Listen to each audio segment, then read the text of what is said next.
ஆழ்வார் திருவடிகளே சரணம். எம்பெருமானார் திருவடிகளே சரணம். ஜீயர் திருவடிகளே சரணம். ஸ்ரீசைலேஷதயாபாத்திரம் ஸ்ரீபக்த்யாதிகுணார்ணவம் யதீந்திரப்ரவணம் வந்தே ரம்யஜாமாதரம் முனிம். லக்ஷ்மீநாதசமாரம்பாம் நாதயாமுனமத்யமாம் அஸ்மதாச்சாரியபர்யந்தாம் வந்தே குருபரம்பராம். யுவநித்யமச்சுதபதாம்புஜயுக்மருக்ம व्यामोहतस्तदितराणि तृणाय मेने. अस्मद्गुरोर्भगवतोऽस्य दयैकसिन्धोः रामानुजस्य चरणौ शरणं प्रपद्ये. मातापिता युवतयस्तनया विभूतिः सर्वं यदेव नियमेन मदन्वयानाम्. आद्यस्य नः कुलपतेर्वकुलाभिरामं श्रीमत्तदङ्घ्रियुगलं प्रणमामि मूर्ध्ना. भूतं सरश्च महताह्वय भट्टनाथ श्रीभक्तिसारकुलशेखरयोगिवाहान्. भक्ताङ्घ्रिरेणुपरकालयतीन्द्रमिश्रान् श्रीमत्पराङ्कुशमुनिं प्रणतोऽस्मि नित्यम्. नीलातुङ्गस्तनगिरितटी सुप्तमुद्बोध्य कृष्णं पारार्थ्यं स्वं श्रुतिशतशिरःसिद्धमध्यापयन्ति. स्वोच्छिष्टायां सृजिनिगलितं या बलात्कृत्य भुङ्क्ते. गोदा तस्यै नम इदमिदं भूय एवस्तु भूयः. अन्नवयल पुदुவை ஆண்டாள் அரங்கற்கு பன்னு திருப்பாவை வல்வதியம் இனிசையால் பாடிக் கொடுத்தாள். நற்பாமாலை பூமாலை சூடிக் கொடுத்தாளை சொல்லு. சூடிக் கொடுத்த சுடர்கொடியே தொல்பாவை ஆடி அருளவல்ல பல்வளையாய். நாடி நீர் வேங்கடவர்க்கு என்ன விதி என்ன இம்மாத்தம். நாம் கடவா வண்ணமே நல்கு. श्रीमत्कृष्णसमाह्वाय नमो यामुनसूनवे. यत्कटाक्षैकलक्ष्याणां सुलभश्रीधरः सदा.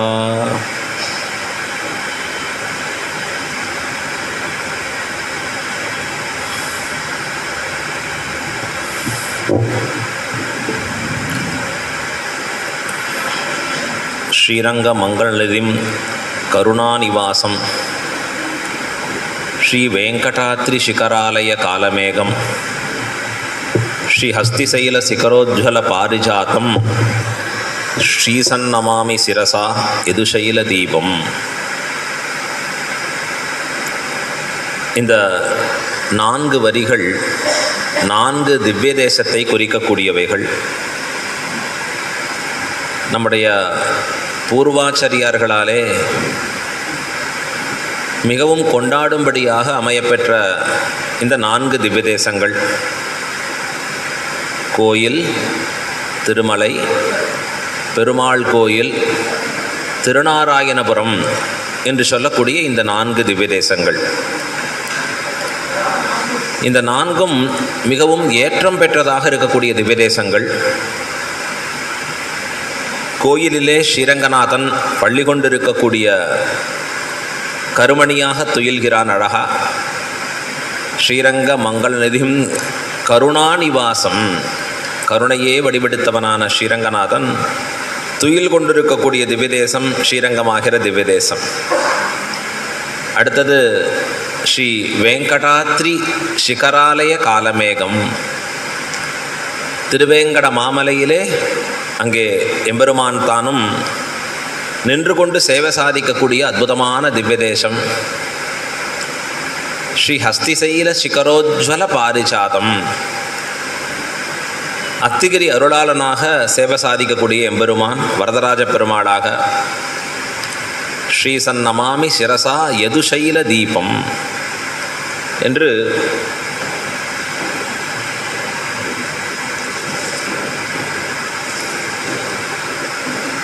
திருநாராயணபுரத்து எம்பெருமான்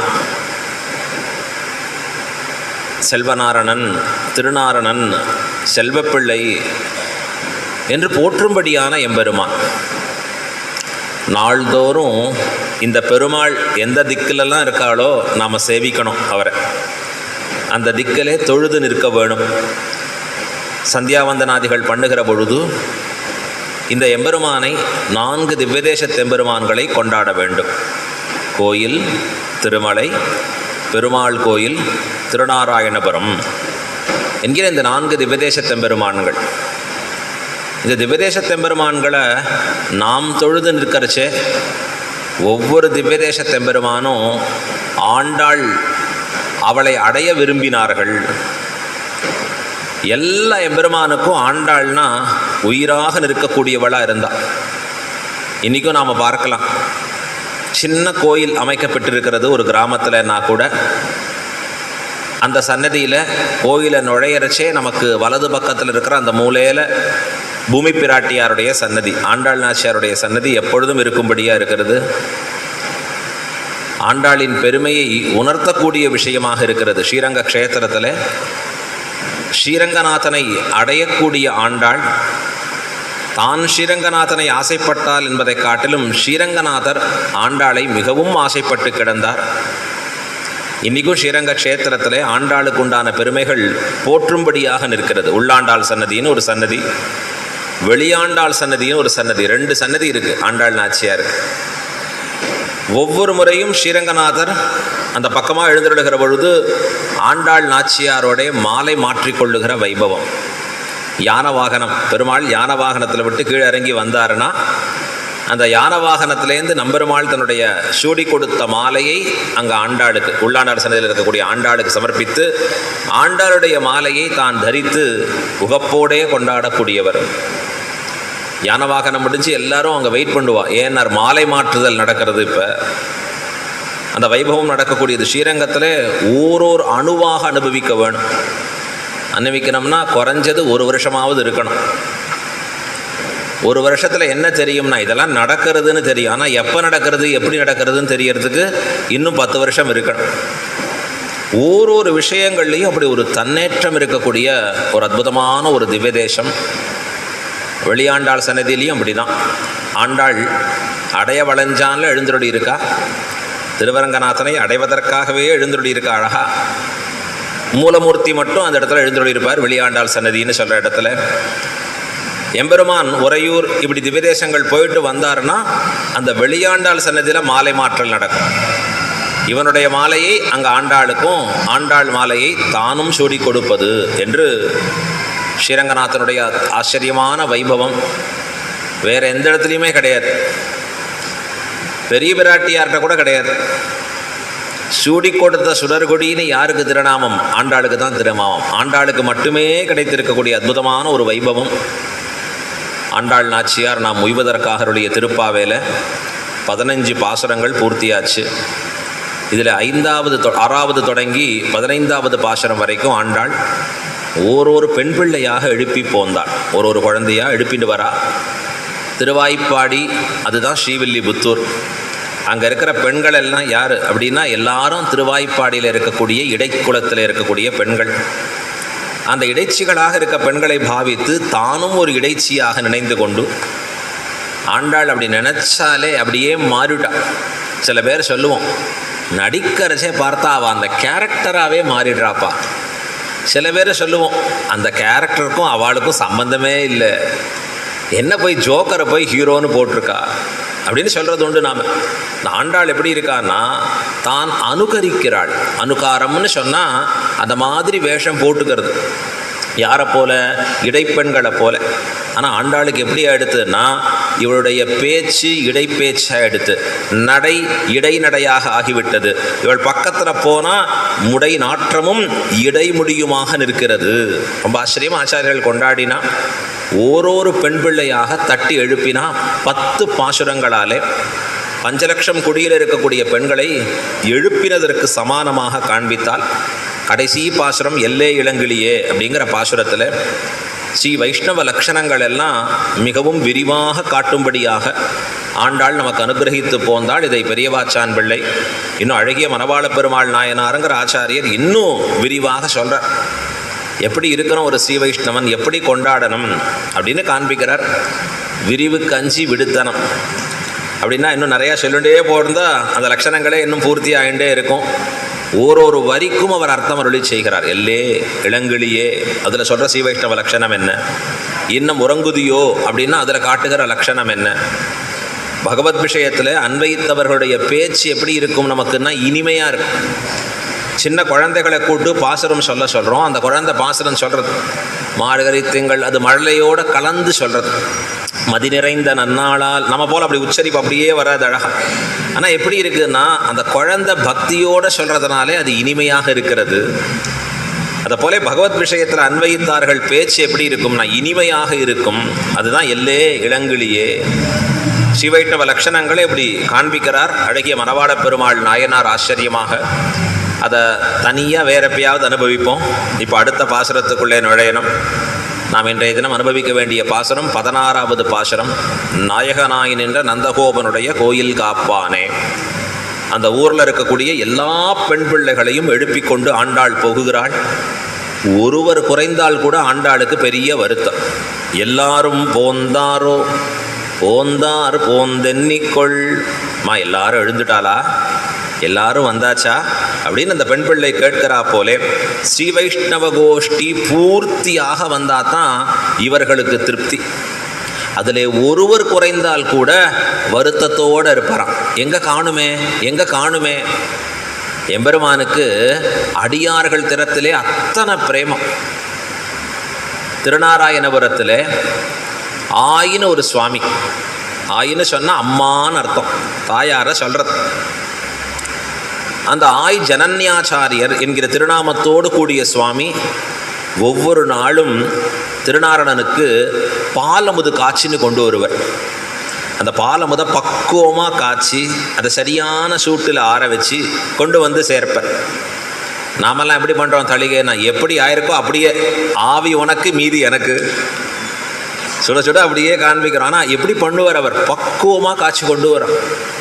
இந்த எம்பெருமானுக்கு நாள்தோறும் பாலமுது காய்ச்சி அதை சாயந்தரம் ராத்திரி வேளையில் கொண்டு வந்து சமர்ப்பிப்பார்.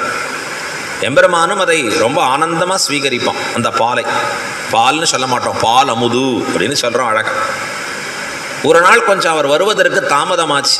இப்போ பகவான் கேட்குறானா, நம்ம ஆய் எங்கே அப்படின்னு கேட்டார். என்னுடைய தாயார் எங்கேன்னு கேட்டான் எம்பெருமான். எனக்கு நாள்தோறும் அந்த பிரேமத்தோடு கொண்டு வருவாரே, அவர் எங்கே காணும்.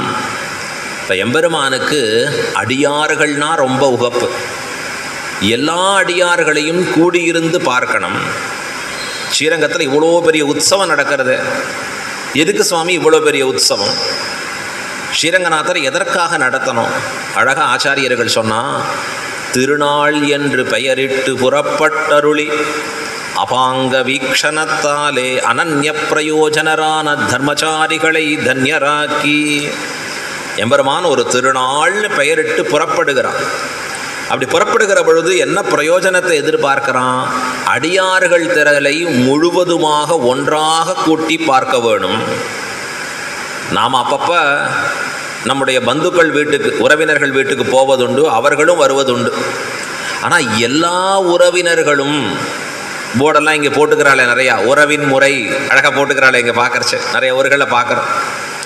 எல்லா உறவினர்களும் ஒன்று சேர்ந்து எப்பொழுது வருவான்னா, ஏதான நிகழ்ச்சி வீட்டில் ஏதான அவர்களுக்கு ஒரு ஃபங்க்ஷன்னா வருவா. அத்தனை பேர் கல்யாணம் இல்லை வளகாப்பு ஏதோ ஒரு காரணத்தை முன்னிட்டு அத்தனை பேரும் ஒன்று சேருவான். பகவானுக்கு என்ன ஆசைனா, எல்லா அடியார்களையும் ஒன்று சேர்ந்து பார்க்க வேண்டும். ஸ்ரீரங்கத்தில் ஒருத்தர் காத்தால 6 மணி விஸ்வரூபந்தான் சுவாமி நம்ம டைம்ப. இன்னொருத்தர் சொல்லுவார் காத்தால எல்லா வேலையும் முடிச்சுட்டு 9:30-10 மணிக்கு தான் போக முடியும். இன்னொருத்தர் சொல்லுவார் அதெல்லாம் முடியாது, 12 மணிக்கு சாப்பிட்றதுக்கு முன்னாடி போய் சேவிச்சுட்டு வருவேன். இன்னொருத்தர் சாப்பிட்டு தூங்கி எழுந்து அப்புறம் 3 மணிக்கா பெருமாளை சேவிச்சுப்பேன். இன்னொருத்தர் சொல்லுவார் ராத்திரி 7 மணிக்கு க்ஷீரானம் ஆன பிறகு கொஞ்சம் லைன் கம்மியாக இருக்கும், அப்போ ஈஸியாக போயிட்டு சேவிச்சுட்டு வரலாம். ஸ்ரீரங்கநாதரை சேவிக்கிறதுக்கு அவ்வளோ பிளான் வச்சுருப்பா ஸ்ரீரங்கத்தில். அழகாக இந்த ஸ்ரீரங்கத்தில் இருக்கிறச்சே தான் நமக்கு தெரிய வரும். இப்போ பெருமாள் யோசித்தார், எல்லாரும் அவாவா ஒரு டயத்தில் வராளே, இப்படி எல்லாரையும் ஒன்று சேர பார்க்கணும். என்ன பண்ணுறதுன்னா, இன்னைக்கு திருநாள், ஒரு உற்சவம். உற்சவம்னு பெயரிட்ட உடனே என்னாச்சு? எம்பெருமான் 9 மணிக்கு புறப்பாடு கண்டறிட வேணும் என்றால் எல்லாரும் கூடி நிற்கிறார்கள். அந்த 9 மணிக்கு அத்தனை பேரும் வர, அவர் காத்தால வரவர், சாயந்தரம் வரவர், எல்லாம் தன்னுடைய நேரத்தை மாற்றிக்கொள்கிறார்கள். எம்பெருமானுக்கு என்ன ஆசைனா ஒரு திரளாக அடியார்களை காண வேணும். பெருமாளுக்கு கூட்டம்னா ரொம்ப பிடிக்கும். அதுவும் ஸ்ரீரங்கநாதனுக்கு கூட்டம்னா ரொம்ப பிடிக்கும்.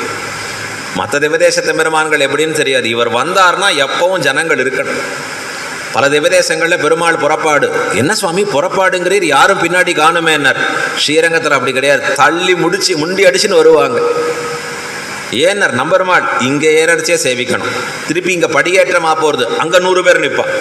இந்த படியேற்றம் முடியறதுக்குள்ள வேகமாக கிளம்புவா. எதுக்கு இவ்வளோ வேகமாக கிளம்புறாருன்னா அடுத்தது அங்கே திரும்பி திருவந்தி காப்பாகும், அங்கே சேவிக்கணும். வெளியூரில் நாம் இதை அங்கே ஸ்ரீரங்கத்தில் இருந்து புரிஞ்சிக்கிறதுக்கே 1 மாதம் ஆகும். ஓஹோ இங்கே கிளம்பி இப்படி வரணும். ஆனால் ட்ரைனிங் எடுத்துட்டோம்னா ஸ்ரீரங்கத்துக்காராள்கிட்ட பர்ஃபெக்டாக இருந்துருவோம். நாம் எந்தெந்த இடத்துல எந்த சமயத்தில் இருக்கணும், எங்கே எம்பெருமான் அனுபவிக்கிறோம். அப்படி ஏன் ஸ்ரீரங்கநாதருடைய சேவையை இழந்தா மறுபடி திருப்பி வர வருஷம்தான். அதை கைசிக ஏகாதசி முடிஞ்சு பெருமாள் ஸ்ரீரங்கத்தில் மீண்டும் உள்ள எழுந்தருளுவர். இந்த எம்பெருமான் எழுந்தருளக்கூடிய சமயத்தில் அப்படி கைத்தாங்கலாக அரையர் சுவாமியோட சேவையோடு அப்படி மேலே எழுந்தருளுவர். அழகா அரையர் சுவாமி இசையோடு சேர்த்து அதற்கு அழகான பேர் படியேற்றம் அப்படின்னு பேர்.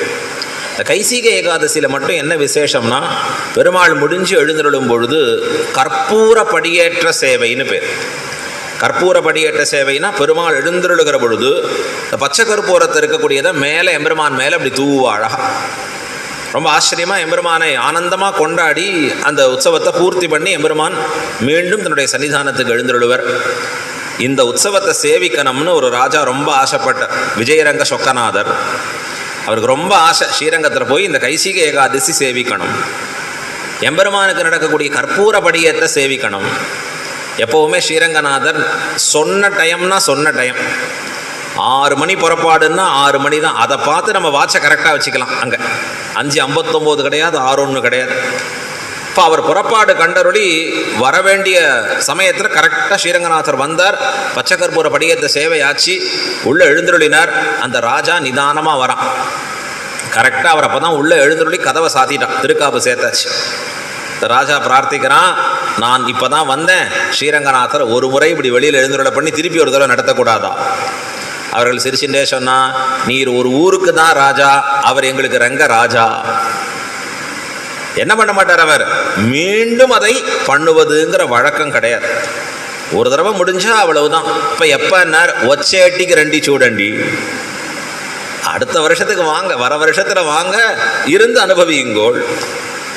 உடனே அந்த விஜயரங்க சொக்கநாதர் தன்னுடைய குடும்பத்தோட ஸ்ரீரங்க க்ஷேத்திரத்திலேயே இருந்து 1 வருட காலம் தன்னுடைய கேம்பை அங்கே மாற்றின்றார். ஸ்ரீரங்கத்தில் இருந்து ஸ்ரீரங்கநாதனை அனுபவித்து புறப்பட்டார். அடுத்த வருஷம் அந்த கற்பூர படியத்த சேவை அனுபவித்து புறப்பட்டார் என்று அற்புதமாக காண்பிக்கிறது. இதில் என்ன ஆச்சரியம்னா, இன்னைக்கும் ஸ்ரீரங்கத்தில் 2ஆம் பிராகாரம் பிரதட்சணம், அந்த 2ஆம் பிராகாரம் பிரதட்சணத்தில் அவருடைய சிலைகள் இன்னும் இருக்குது. விஜயரங்க சொக்கநாதருடைய சிலை அவருடைய குடும்பத்தோடு சேர்ந்து இருக்கக்கூடிய ரொம்ப அற்புதமான விஷயம். இதை காண்பிக்கிறதுன்னர், நீ ராஜாவா இருந்தாலும் ஸ்ரீரங்கநாதர் திருவடிகளில் காத்திருக்க வேணும் அப்படிங்கிற விஷயத்தை அதை இன்னைக்கு காண்பித்து கொண்டிருக்கிறது, பறைசாற்றி கொண்டிருக்கிறது. இந்த எம்பெருமானுக்கு என்ன ஆசையாக இருக்கும், ஏன் இவ்வளவு உற்சவங்களை கண்டருளுகிறார்? எல்லா அடியார்களையும் ஒரு திரளாக பார்க்க வேணும், அடியார் கோட்டியை காண வேணும். ராமானுஜனுடைய திருவவதாரம் இந்த உலகத்தில் சுவாமி எம்பெருமானார் அவதரிக்க போகிறாருன்னு நம்மாழ்வார் தம்முடைய திருவாய்மொழியில் சூச்சகமாக தெரிவிக்கிறார்.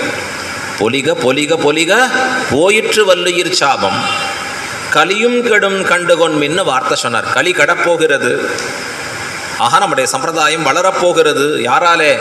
ராமானுஜருடைய திருவவதாரத்தாலே. என்ன ஏற்படுகிற போகிறதுனா, எல்லா இடங்கள்லையும் அடியார் குழாங்கள் பெருகி நிற்க போகிறது. கண்டோம் கண்டோம் கண்டோம் என்ன சொல்றார்? கண்ணுக்கு இனியன கண்டோம், தொண்டீர் எல்லீரும் வாரீர். எல்லா அடியார்களும் ஒன்று கூடி திரட்சியை பார்க்கிறச்சே அது எம்பெருமானுக்கு ஆனந்தகரமாக நிற்கிறது. அதே மாதிரி தான் திருமலையில் பார்க்கக்கூடிய உற்சவங்களை பார்க்குறோம், காஞ்சிபுரத்தில் கருட சேவைன்னு பார்க்குறோம். எத்தனை ஒவ்வொரு ஊரில் எடுத்து பாருங்க. திருச்சேரில் பார்க்குறோம் அழகாக அந்த எம்பெருமான் எழுந்துள்ளக்கூடிய அற்புதத்தை. ஒவ்வொரு திவ்ய தேசங்கள்லேயும் எம்பெருமானுடைய பெருமை என்னன்னா, அடியார் திரட்சியை கூட்டி காண வேணும், எல்லாரையுமா சேர்த்து பார்க்கணும், ஒன்றாக பார்க்கணும்னு எம்பெருமானுக்கு ஆசை. இப்போ ஆண்டாள் நாச்சியார் திருவாய்ப்பாடியில் இருக்கிற பெண் பிள்ளைகள் எல்லாரையும் ஒவ்வொருத்தரையாக எழுப்பி கொண்டு அத்தனை பேருமாக கூடியிருந்து இப்போ கடைசியாக எங்கே போகணும், இப்போ கிருஷ்ணனை எழுப்பணும்.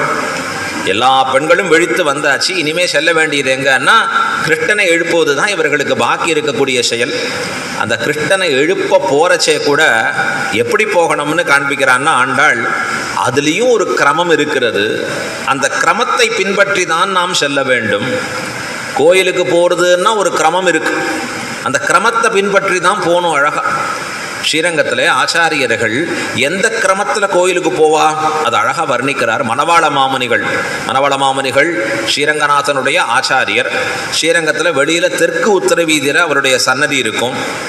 அவர் என்ன பண்ணுவார் அப்படின்னா, ஸ்ரீரங்கநாதருடைய சன்னதிக்கு புறப்படுறச்சே முதல்ல எப்படி சேவிச்சுட்டு போவார், தேவி கோதா, முதல்ல கோதாதேவியை தொழுவர். அப்புறம் யதிபதி என்று சொல்லக்கூடிய சுவாமி ராமானுஜரை தொழுவர். அப்புறம் அங்கேருந்து புறப்பட்டு நம்மாழ்வாரை தொழுவர், நம்மாழ்வார் சன்னதி. அப்புறம் முடித்து தாயார் சன்னதியில் போய் மங்களாசாசனம். பிறகு தாயாரை சேவிச்சுட்டு பெருமாள் சன்னதிக்கு எழுந்தருளுவர். அப்படி எழுந்தருளுகிற பொழுது எந்தெந்த இடங்களில் சேவிக்கணும், எந்தெந்த இடங்களில் எப்படி தொழ வேணும், இதெல்லாம் ஒரு நியதிகள் இருக்குது, ஒரு கிரமம்னு இருக்குது. கிரமம் தெரியாமல் போயிட்டோம்னா அதற்கு பேர் அக்கிரமம். எப்படி போகணும்னு தெரியாமல் இது எங்கே பண்ண முடியாது, ஆஃபீஸில் பண்ண முடியாது. போய் ஒருத்தட்ட போய் லெட்டர் கொடுக்குறார், சார் என்ன சார் ப்ரொசீஜரை தெரிஞ்சுக்கோங்க சார், முதல்ல கீழே அசிஸ்டண்ட்டை கொடுத்து வாங்க, அங்கே அவங்க ஃபார்வேர்ட் பண்ணணும். என்னையா ஃபார்வேர்டு, நானே பண்ணுறேனையா, அதெல்லாம் முடியாது. இங்கேருந்து அங்கே ஃபார்வேர்டாகி அங்கேருந்து இருக்கிறதே 4 டேபிள் 4 பேர் தான் உட்காந்துட்டுருக்கா. அது அத்தனை ஃபார்வேர்டாகி இங்கே வரணும். அவர் வரத்துக்குள்ளே இவர் இருப்பாரான்னு தெரியாதுப்பா. ஸ்ரீரங்கத்தில் ரங்கநாதரை சேவிக்கிற பொழுது ஆச்சாரியர்கள் ஒரு கிரமத்தை காண்பிக்கிறார்.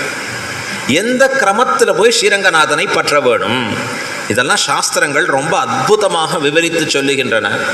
இந்த கிரமத்தில் எம்பெருமானை சேவிப்பது தான் இந்த ஜீவாத்மாக்களுக்கு உண்டான நன்மையான விஷயம் அப்படின்னு அந்த ஆச்சாரியர்கள் காண்பிக்கிறார். முதல்ல தாங்கள் பற்ற வேண்டியது ஆச்சாரியனை, ஆச்சாரிய அனுகிரகத்தோடு பிராட்டி புருஷகாரத்தோடு பகவானை. இந்த ஆச்சாரியன் தான் நம்மை செயல் நன்றாக திருத்தி பணிகொள்கிறான். ஆச்சாரியன் திருத்தி பணிகொண்ட பிறகு பிராட்டி திருவடிகளில் சேர்க்கும்படியாக செய்கிறான். பிராட்டி நமக்கு புருஷகார பூதையாக இருக்கா. புருஷகார பூதைனா ரெக்கமெண்டேட்டிங் அத்தாரிட்டி, நமக்கு ரெக்கமெண்டேஷன் பண்ணுறா. எம்பெருமானிடத்தில் சிபாரிசு பண்ணுகிறா. அவள் சிபாரிசாலே எம்பெருமான் நம்மை அங்கீகரிக்கிறான். இது ஒரு கிரமத்தை காண்பிக்கிறார்கள் ஆச்சாரியர்கள். அதை போல் அங்கே இருக்கிறச்சே யாரெல்லாம் சேவிச்சுட்டு போகணும், அர்ச்சகர்கள் போகிறான்னா ஒரு கிரமம் இருக்குது. கோயிலுக்குள்ளே அர்ச்சகர்கள் போகிறச்சே எப்படி போகணும், எங்கே சேவிக்கணும், துவஜஸ்தம்பம்னு பேர், கொடிக்கம்பத்தில் விழுந்து சேவிக்கணும். சேவிச்சு அங்கேருந்து எம்பெருமானை பார்த்து கைகூப்பி கொண்டு ஒரு பிரதட்சணத்தில் போகணும். பிரதட்சணம் போகிறச்சே என்ன பண்ணணும், ஜிதந்தே புண்டரீகாக்ஷ நமஸ்தே விஸ்வபாவன என்று ஜிதந்தே ஸ்தோத்திரம், எம்பெருமானை ஸ்துதிக்கக்கூடிய ஸ்தோத்திரங்களை அனுசந்தானம் பண்ணி கொண்டு போகணும். பண்ணிட்டு உள்ளே போகிறார். அங்கே உள்ளே போகிறச்சே துவார பாலகர்கள் எழுந்தருளி இருப்பா. அவர்கள் திருவடியில் விழுந்து சேவித்து அவர்கள் அனுமதியோடு உள்ளே போகணும். குமுதமுகர் அவர்களாக இருக்கக்கூடியவர்களோ துவாரபாலகர்களையோ இவர்களை தண்டம் சமர்ப்பித்து தான் உள்ளே போகணும். இதுதான் சாஸ்திரம். ஸ்ரீ பாஞ்சராத்திர ஆகமம் முதலான நூல்களில் ஒரு கிரமத்தை சொல்கிறது. இங்கே ஆண்டாள் நாச்சியார் என்ன பண்ணார்னா, 16வது பாசுரத்தில் கிருஷ்ணனுடைய வீட்டு வாசலிலே வாயில் காப்பானாக இருக்கக்கூடியவன், கோயில் காப்பானாக இருக்கக்கூடியவன், துவாரபாலகர்கள் அங்கே இருக்கக்கூடிய க்ஷேத்திரபாலகர்களாக இருக்கக்கூடியவர்களை தொழுது அவர்கள் அனுமதி கொண்டு உள்ளே புகுகிறாள். ஆண்டாள் எப்படிப்பட்ட பெண் பிள்ளை, சிறுமி, சின்ன குழந்தை. அந்த இடைச்சிகளுக்கு எப்படின்னா இடக்கை வலக்கை அறியாதவர்கள், எம்பெருமானிடத்தில் அத்தனை பக்தி நிரம்பினவர்கள், ஆனால் இடக்கை வலக்கை பற்றி அறியாதவர்கள். இவர்களுக்கு என்ன தெரிய போகிறது, ஸ்ரீ பாஞ்சராத்திர ஆகம சாஸ்திரம் என்ன தெரியும், அதில் எந்த முறையில் போய் சேவிக்கணும்னு தெரியும். ஆண்டாள் நாச்சியார் இடக்கை வலக்கை அறியாதவர்கள் தானே சொல்கிறா. கடைசியில் கறவைகள் பின் சென்னு அதில் உனக்கு எப்படிமா இருக்கு அறிவுன்னு? அறிவொன்றுமில்லாத ஆய்க்குலம். நாங்கள் எந்த குலத்தில் பிறந்தோம் தெரியுமா? அறிவுன்னா ஒரு கேஜி எவ்வளோ ரூபான்னு கேட்குற குலத்தில் பிறந்தோம். அறிவொன்றுமில்லாத ஆய்க்குலம். இப்போ இப்படி இருக்கிற ஆண்டாள் எப்படி இந்த 16வது பாசுரத்திலே நாயகனாய் நின்ற நந்தகோபனுடைய கோயில் அப்படின்னு எப்படி போனால் ரொம்ப அழகாக விசாரம் பண்ணுறான். பெரியபாச்சான் பிள்ளை சாதித்தார். ஏற்கனவே இவாள்லாம் ஒரு சபதம் பண்ணா 2வது பாசுரத்திலே செய்யாதன செய்யோம். நம்முடைய மேலையார்களாக இருக்கக்கூடிய பெரியோர்கள் எந்த விஷயத்தை செய்யவில்லையோ நாம் அதை ஒரு நாளும் செய்ய மாட்டோம். அவர்கள் எந்த கிரமத்தில் போனார்களோ அந்த கிரமத்தில் மட்டும்தான் நாமும் போவோம். இப்போ பெரியோர்கள் ஆசிரியத்திருக்கக்கூடிய கிரமம் என்னவோ அந்த கிரமத்தை அப்படியே ஃபாலோ பண்ணிட்டு போகிறா. இன்னும் அழகிய மணவாள பெருமாள் நாயனார் தம்முடைய 6000படியில் தெவிச்சார். இவாள்லாம் எப்படி தெரியுமா? ஞானம் ததும்பி இருக்கிறவர்கள், பக்தி பூர்த்தியாக இருக்கக்கூடியவர்கள். அப்ப இவர்கள் போறச்சே இவர்கள் சொல் கேட்டு சாஸ்திரம் பின்னாடி ஃபாலோ பண்ணும். தர்மஜ்ஞ சமய பிரமாணம் வேதாச்ச. தர்மம் அறிந்த பெரியோர்களின் செயல்பாடு இருக்கிறது, இதுதான் பிரமாணம். இந்த சாஸ்திரம் என்ன பண்ணுறதுன்னா இவர்கள் போகக்கூடிய பாதையை தான் பின்தொடர்ந்து வரும். நாம் என்ன பண்ணணும்? சாஸ்திரம் சொல்கிறது இருக்கா இல்லையான்னு பார்த்துட்டு நாம் பின்னாடி போகணும். ஆனால் பக்தி உடையவர்கள் செய்யக்கூடிய செயலை சாஸ்திரமே பின்தொடரும். அதை போல ஆண்டாள் பக்தி பிரபாவத்தாலே செய்யக்கூடிய செயல், ஆகம சாஸ்திரம் என்ன, மற்றுமுண்டான நூல்கள் என்ன, அதெல்லாம் பின்தொடருகின்றன. அதெல்லாம் தன்னிடையே அவர் பின்னாடி போகும்படியாக நிற்கிறது என்று கொண்டாடி காண்பிக்கிறார். பராசர பட்டரும் ஸ்ரீரங்கநாதனை, ஸ்ரீரங்க க்ஷேத்திரத்தை அனுபவிக்கிறார். ஸ்ரீரங்கத்தில் நிறைய காவியங்கள் பார்த்தேன்னா கம்பராமாயணம் அரங்கேறிய ஸ்தலம். எம்பெருமானார் 3 கத்தியங்கள் அருளி செய்த ஸ்தலம், கத்தியத்ரயம் அப்படிங்கிறது அருளி செய்யப்பட்டிருக்கிற ஸ்தலம். நம்பெருமாள் திருவடிகளில் தான் 4000 கொண்டு சேர்த்தார்கள் என்று காண்பிக்கக்கூடிய அற்புதமான ஒரு பெருமை ஸ்ரீரங்க க்ஷேத்திரத்தில். அதுபோல பராசர பட்டர் அருளி செய்திருக்கக்கூடிய ஸ்ரீரங்கராஜஸ்தவம் திருவவதாரம் ரொம்ப ஆச்சரியமான ஸ்லோகம். இந்த ஸ்ரீரங்கராஜஸ்தவம்ங்கிறது பராசர பட்டர் ஸ்ரீரங்க க்ஷேத்திரத்தினுடைய வர்ணனையை பண்ணுகிறார். ஒரு 1000 வருஷம் முன்னாடி ஸ்ரீரங்கம் எப்படி இருக்கும், எப்படி இருக்கும், மண்டபங்கள், கோபுரங்கள், பிராகாரங்கள், எங்கெங்க இடங்களில் என்னென்ன இருக்கும், எப்படி தொழுது வர வேணும். ஸ்ரீரங்கத்தில் பராசர பட்டர் கொஞ்சம் வருஷம் இருக்க முடியல. பெரிய சிரமம் ஏற்பட்டது அவரால். என்ன சிரமம் ஏற்பட்டது அப்படின்னா, ஒரு ராஜா வீரசுந்தர பிரம்மராயன்னு பேர். அவன் ஸ்ரீரங்கநாதனுக்காக ஒரு அழகான மதிலை கட்டுகிறான், மதில் கைங்கரியம் பண்ணுகிறான். ஸ்ரீரங்கநாதருக்கு என்ன பேர்? மதிலரங்கர். மதில் கட்டின கைங்கரியம் திருமங்கையாழ்வார் கைங்கரியம். அவன் மதில் கட்டுகிற பொழுது இங்கே தான் நமக்கு முக்கியம். மேலையார் செய்வனகள் எவ்வளோ முக்கியம்னா பெரியோர்களை முன்னிட்டு பண்ணணும். எந்த ஒரு காரியமும் சம்பிரதாயத்தில் ஆச்சாரியர்களை முன்னிட்டு செய்ய வேணும். இவன் என்ன பண்ணுறான்னா மதில் தன்னுடைய இஷ்டம், தன்னுடைய விருப்பம். இந்த மதிலை கட்டுறச்சே நேராக கட்டணும்.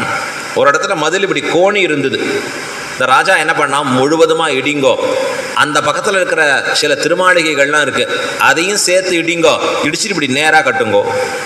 ஏன்னா அங்கே கூடியிருக்கக்கூடிய சிஷ்யர்கள் பரம பாகவதோத்தமர்கள், எம்பெருமானுக்கு நிறைய கைங்கரியம் பண்ணுகிறவர்கள். அவர்களெல்லாம் வந்து பராசர பட்டரிடத்தை முறையிட்டார்கள். சுவாமி இங்கே பாருங்கோ, ரொம்ப வருஷமாக இருக்கும் ஸ்ரீரங்கநாதருடைய கைங்கரியத்தில், இவர்கள் இதை இடிக்கிறார்கள். பராசர பட்டர் அந்த ராஜாவை கூப்பிட்டார். அப்பா இங்கே வா பிள்ளாய், அவனை கூட்டு நீ நல்ல கைங்கரியம் பண்ணுகிறாய் மதில் கட்டுறது, ஆனால் எப்படி நினைக்கணும்னார், நீ பண்ணுகிறாய் என்று நினைக்காதே, உன்னை கொண்டு பகவான் பண்ணுவிக்கிறான் என்று எண்ணு. நீ பண்ணுறேன்னு நினச்சிக்காத, கைங்கரியத்தில் உன்னை கொண்டு பண்ணுகிறான். நீ கட்டுகிற மதிலன்றுகான் பகவானுக்கு ரக்ஷகம். நீ பெருமாளுக்கு மதில் கட்டுறையே, இந்த மதில் அவரை காப்பாற்ற போகிறதுன்னு நினைக்கிறியா? இல்லைன்னுட்டார் பட்டர். பிறகு எது காப்பாற்றோம்னா, அங்கே கூடியிருக்கக்கூடிய 4 அடியார்கள் நாள்தோறும் கோயிலுக்கு போய் ஸ்ரீரங்கநாதன் முன்னாடி கைகூப்பி பல்லாண்டு பல்லாண்டு பல்லாயிரத்தாண்டு அப்படின்னு பாடுறாளே, அன்றி உலக மலர்ந்தாய் அடிபோத்தி. இதுதான் ஸ்ரீரங்கநாதனை காப்பாற்றுகிற மதில். இதுக்கு என்ன பேர்? மங்களாசாசனம்னு சொல்லுவான். எம்பெருமானுக்கு பல்லாண்டு பாடுதல் அவன் நன்னா இருக்கணும்னு சொல்லக்கூடியது. அப்ப 4 அடியார்கள் சென்று சொல்லக்கூடிய திருவாக்கு இருக்கிறதே, மங்களாசாசனம் இருக்கிறதே, அதுதான் ஸ்ரீரங்கநாதனுக்கு ரக்ஷகம். ஆகையால அங்க இருக்கக்கூடிய அடியார்களை தொந்தரவு பண்ணாத மதில் கட்டு. அவனுக்கு எடுத்துக்காட்ட வேற சொன்னார் பட்டர். இதை போலதான் திருமங்கை ஆழ்வார் மதில் கட்டினார். அப்படி கட்டுகிற சமயத்தை தொண்டரடிப்பொடி ஆழ்வாருடைய தோட்டம் இடைப்பட்டது. நடுவில் ஒரு தோட்டம் வந்தது, தொண்டரடிப்பொடி ஆழ்வார் அமைச்சிருக்கக்கூடிய தோட்டம். அவர் என்ன பண்ணார்னா, தொண்டரடிப்பொடி ஆழ்வார் தோட்டம்ங்கிறதால அதை விட்டு கட்டினார் மதில். எப்படி கட்டினார்? கோணி தான் இருந்தது அந்த இடத்துல மதில். ஏன்னா அதை அழித்து கட்டக்கூடாது. அதை போல நீயும் இப்படித்தான் பண்ணணும்னு சொல்ல அவனுக்கு புத்தி கேட. எந்த இடத்துல எங்க உறுதி இருக்கணும், எந்த இடத்துல பிடிவாதம் இருக்கணும்னு தெரிஞ்சுக்கணும். ஆச்சாரியர்கள் சொல்றது தான் ஸ்ரீரங்கநாதன் திருவாக்கு. கேட்கல அவன் மதிகேடன், நான் அப்படிதான் பண்ணுவேன். அதை தவிர எனக்கு உபதேசம் பண்ணாரா அந்த பட்டர் அந்த ஊர்ல இருக்க விட மாட்டேன், உடனே அவருக்கு தொந்தரவு கொடுக்கறது. இது கேட்ட பராசர பட்டர் அந்த ஊரில் இல்லாமல் போயிட்டார். ஸ்ரீரங்கத்தை விட்டு கிளம்பி போக முடியாச்சு. திருக்கோட்டியூர் அப்படிங்கிற திவ்யதேசத்தில் எழுந்துள்ளி இருக்கார் பட்டர். கொஞ்சம் காலம் ஆன பிறகு அந்த ராஜா மடிந்தான், இறந்து போனான். இறந்தான்னு உடனே செய்தி வருது. யார்கிட்ட சொல்றாருன்னா, கூரத்து ஆண்டாள் இடத்துல. ஆண்டாள் உள்ள ஓடி போய் கதவை தாளிட்டு கொண்டு அழுகிறாள். என்ன தெரியுமா? ஐயோ, கூரத்தாழ்வான் திருவடி சம்பந்தம் பெற்றவன் இப்படி நரகத்தில் போய் கட்டப்பட போறானே. அவன் ஆக்சுவலாக ஆழ்வான் திருவடி சம்பந்தி. பட்டரிடத்துல சிஷ்ய பாவத்தோட இருக்க வேணும் அவன். ஏன்னா தனக்கு ஆச்சாரியனுடைய பரம்பரை, அவர் தான் ஆச்சாரியன். அப்படி இல்லாமல் ஆச்சாரியன் சொல் கேட்காது இவன் அவமானித்து கிடந்தானே, இந்த ஆத்மா நரகத்தில் போய் திண்டாட போறது. ரொம்ப வருத்தம். யாருக்கு? கூரத்து ஆண்டாளுக்கு. இது உலகத்தார் சொல்லட்டும், பராசர பட்டருக்கு இந்த செய்தி கேட்டது. அப்பா, ஸ்ரீரங்கநாதனை சேவிக்கக்கூடிய ஒரு தடை விலகியது. ரொம்ப சந்தோஷம்பா. ஸ்ரீரங்கநாதனை சேவிக்கக்கூடிய தடை இல்லை நமக்கு. நேராக புறப்பட்டு வரார் ஸ்ரீரங்க க்ஷேத்திரத்துக்கு. வந்த இடத்திலே ஸ்ரீரங்கநாதரை பார்த்தருளுகிற ஸ்லோகம் தான் ஸ்ரீரங்க ராஜஸ்தவம். ரொம்ப ஆனந்தமாக வரார், ரொம்ப குஷியாக வரார். எவ்வளவு நாள் பிரிந்திருந்தோம், இப்போ தானே ஸ்ரீரங்கநாதனை சேவிக்க போகிறோம் அப்படின்னு தொடங்குறச்சே பட்டரை சாதிக்கிறார் அழகா. ஸ்ரீவத்ஸ சின்ன மிஸ்ரேபியோ நமவுக்தி மதீமகே யதுக்தயஸ்த்ரயீ கண்டே யாந்தி மங்கள சூத்ரதாம் ராமானுஜ பதச்சாயா கோவிந்தாஹ்வானபாயினி ததாயத்தஸ்வரூபா சாஜியான் மத்விஸ்ரமத்சலி. இந்த ஸ்லோகம் எப்படி இருக்குன்னா, ஸ்ரீ பராசர பட்டாரியா ஸ்ரீரங்கேஷ புரோஹிதா ஸ்ரீவத்சாங்க சுதா ஸ்ரீமான் ஸ்ரேயசே மேஸ்து பூயசே என்று அவர் தனியனோட சேர்த்து இந்த ஸ்லோகத்தினுடைய அமைப்பு எப்படி இருக்கு ஆச்சரியமானா, முதல்ல 8 ஸ்லோகங்களாலே குரு பரம்பரையை தொழுகிறார் பட்டர். இந்த குரு பரம்பரையை தொழுத பிறகுதான் மற்ற ஸ்லோகங்களே ஆரம்பிக்கிறார். இந்த மற்ற ஸ்லோகங்கள்லையும் இதில் கிட்டத்தட்ட 62 ஸ்லோகம் வரைக்கும் ஸ்ரீரங்கத்தினுடைய வெளியில் இருக்கக்கூடிய வர்ணனை. ஸ்ரீரங்கத்தில் இருக்கிற தோட்டம் எப்படி இருக்குது, திருக்காவேரி எப்படி இருக்குது, உள்ளே போனால் மதில் எப்படி இருக்குது, மண்டபம் எப்படி இருக்குது, கோபுரம் எப்படி இருக்குது, அந்த வாசல் எப்படி இருக்குது, அதில் எழுந்தருளி இருக்கக்கூடிய எம்பெருமான்கள் மேற்றழி சிங்கரன் அவர் எப்படி இருக்கார், சந்திரபுஷ்கரணி எப்படி இருக்குது, புண்ணிய விருட்சம் எப்படி இருக்குது, இப்படி ஒன்றொன்றாக வர்ணிக்கக்கூடிய ஸ்லோகங்கள் அனுபவ ரீதியாக வர்ணிக்கிறார். வர்ணிக்கர் செய்யும் எப்படி இருக்குன்னார், கிரமம் தப்பாது பற்றுகிறார்கள் ஆச்சாரியர்கள். என்ன கிரமம்? ஆச்சாரிய வந்தனம் செய்த பிறகுதான் ஸ்லோகமே இயற்றப்பட வேண்டும். நமக்கெல்லாம் ஏதோ கவிதை எழுத வந்ததுன்னா முதல்ல நமக்கு என்ன தோன்றதோ அதில் போயிடுவோம். ஆனால் ஒரு கிரமம் இருக்குது. ஒரு ஸ்லோகம் பண்ணுறச்சு முதல்ல குருவந்தனம் பண்ண வேணும். ரொம்ப நாள் பிடிந்திருக்கார் ஸ்ரீரங்கநாதனை சேவிக்க நுழைகிறார். ஆனால் எப்படி நுழைகிறார்னா, கிரமம் தப்பாது நுழைகிறார். அங்கதான் ரொம்ப ஆச்சரியமா சொல்றார் பட்டர். அப்படி வெளியில இருக்கக்கூடிய எம்பெருமானை பாலனம் பண்ணி கொண்டிருக்கக்கூடிய குமுதமுகான் கணநாயகான் நமாமி என்று ஸ்ரீரங்க க்ஷேத்திர பரிபாலகர்களை தொழுகிறார். அப்புறம் உள்ள போய் சண்ட பிரச்சண்ட முகதா பிரணமாமி ரங்க துவாராவலீஷு சதசுஷ்வதிகார பாஜகா என்று துவாரபாலகர்கள் சண்ட பிரச்சண்டன்னு பேர். ஒவ்வொரு திக்குக்கும் ஒவ்வொரு துவாரபாலகர்கள், ஜெய விஜயன், சண்ட பிரச்சண்டன் இப்படின்னு ஒவ்வொரு திக்குக்கும் இருக்கா. இப்படி பட்டர் சண்ட பிரச்சண்டனை கிழக்கு வாசல் முகமாக நுழைகிறார். அவர்களை தொழுது உள்ளே புகுகிறார் பட்டர். இன்னைக்கும் ஸ்ரீரங்கத்தை எப்படி சேவிக்கணும்னா, Srirangam through the eyes of Parashara பட்டர்னு சேவிக்கணும். பராசர பட்டரின் கண்களின் வாயிலாக ஸ்ரீரங்க தரிசனம். எப்படி இருக்கணும் அந்த திருக்காவேரி வர்ணனை, எப்படி இருக்கணும்? அப்படி உள்ள நுழைஞ்சு எப்படி அனுபவிச்சுட்டு வராரு பராசர பட்டர் அப்படின்னா, இதுதான் ஸ்ரீரங்க யாத்திரைங்கிறது. இப்போ ஆண்டாள் எப்படி போறான்னா, இவள் சொல்லக்கூடிய கிரமம் என்பது தன்னிடையே சாஸ்திரம் ஃபாலோ பண்றது. சாஸ்திரம் சொன்னதை ஆண்டாள் ஃபாலோ பண்ணல, கோல்விழுக்காட்டாலே விழுந்து நிற்கிறது என்று ஆச்சாரியர்கள் சொல்றா. இவர்கள் எந்த கிரமத்திலே செல்கிறார்களோ பக்தி யுக்தர்கள், அந்த கிரமத்தில் சாஸ்திரம் ஃபாலோ பண்றது. அப்ப 16வது பாசனம் அங்க இருக்கக்கூடிய துவாரபாலகர்களை எழுப்பக்கூடிய பாசனம். எம்பெருமான் சன்னதியில 2 பேர் வெளியில அப்படி நின்றுப்பா அழகா, சங்க சக்கரங்களை வச்சுண்டு கதையை வச்சுண்டு துவாரபாலகர்கள்னு பெயர் பெற்று இருக்கக்கூடியவர்கள். நாமும் உள்ள நுழையரிச்சே, நம்ம வீட்டில் பெருமாளுக்கு திருக்காப்பு நீக்கரிச்சே, அதற்கு முன்பு இந்த துவாரபாலகர்களை சேவிக்கணும். இந்த நாயகனாயங்கிற பாசுரத்தை அனுசந்தானம் பண்ணி அவர்கள் அனுமதியை பெற்றிருந்ததுன்னா உள்ளேயே போக வேணும். அதைத்தான் ஆண்டாள் பண்ணுகிறார், கிரமம் தப்பாமல் செய்கிறாள். இப்போ நம்ம சொல்ல வேண்டிய பாசுரம் 16வது பாசுரம். எல்லாருமா சேர்ந்து ஒரு முறை அனுசந்தானம் பண்ணுவோம். நாயகனாய் நின்ன நந்தகோபனுடைய கோயில் காப்பானே, கொடித்தோன்னும் தோரணவாசல் காப்பானே,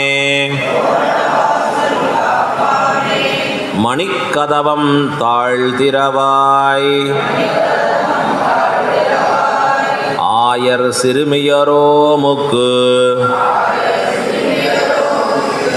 அரைபறை மாயன் மணிவண்ணன் நென்னலே வாய் நேர்ந்தான், தூயோமாய் வந்தோம் துயிலழப் பாடுவான், வாயால் முன்னம் முன்னம் மாற்றாதே அம்மா, நீ நேச நிலைக்கதவம் நீ கேளோர் எம்பாவாய்.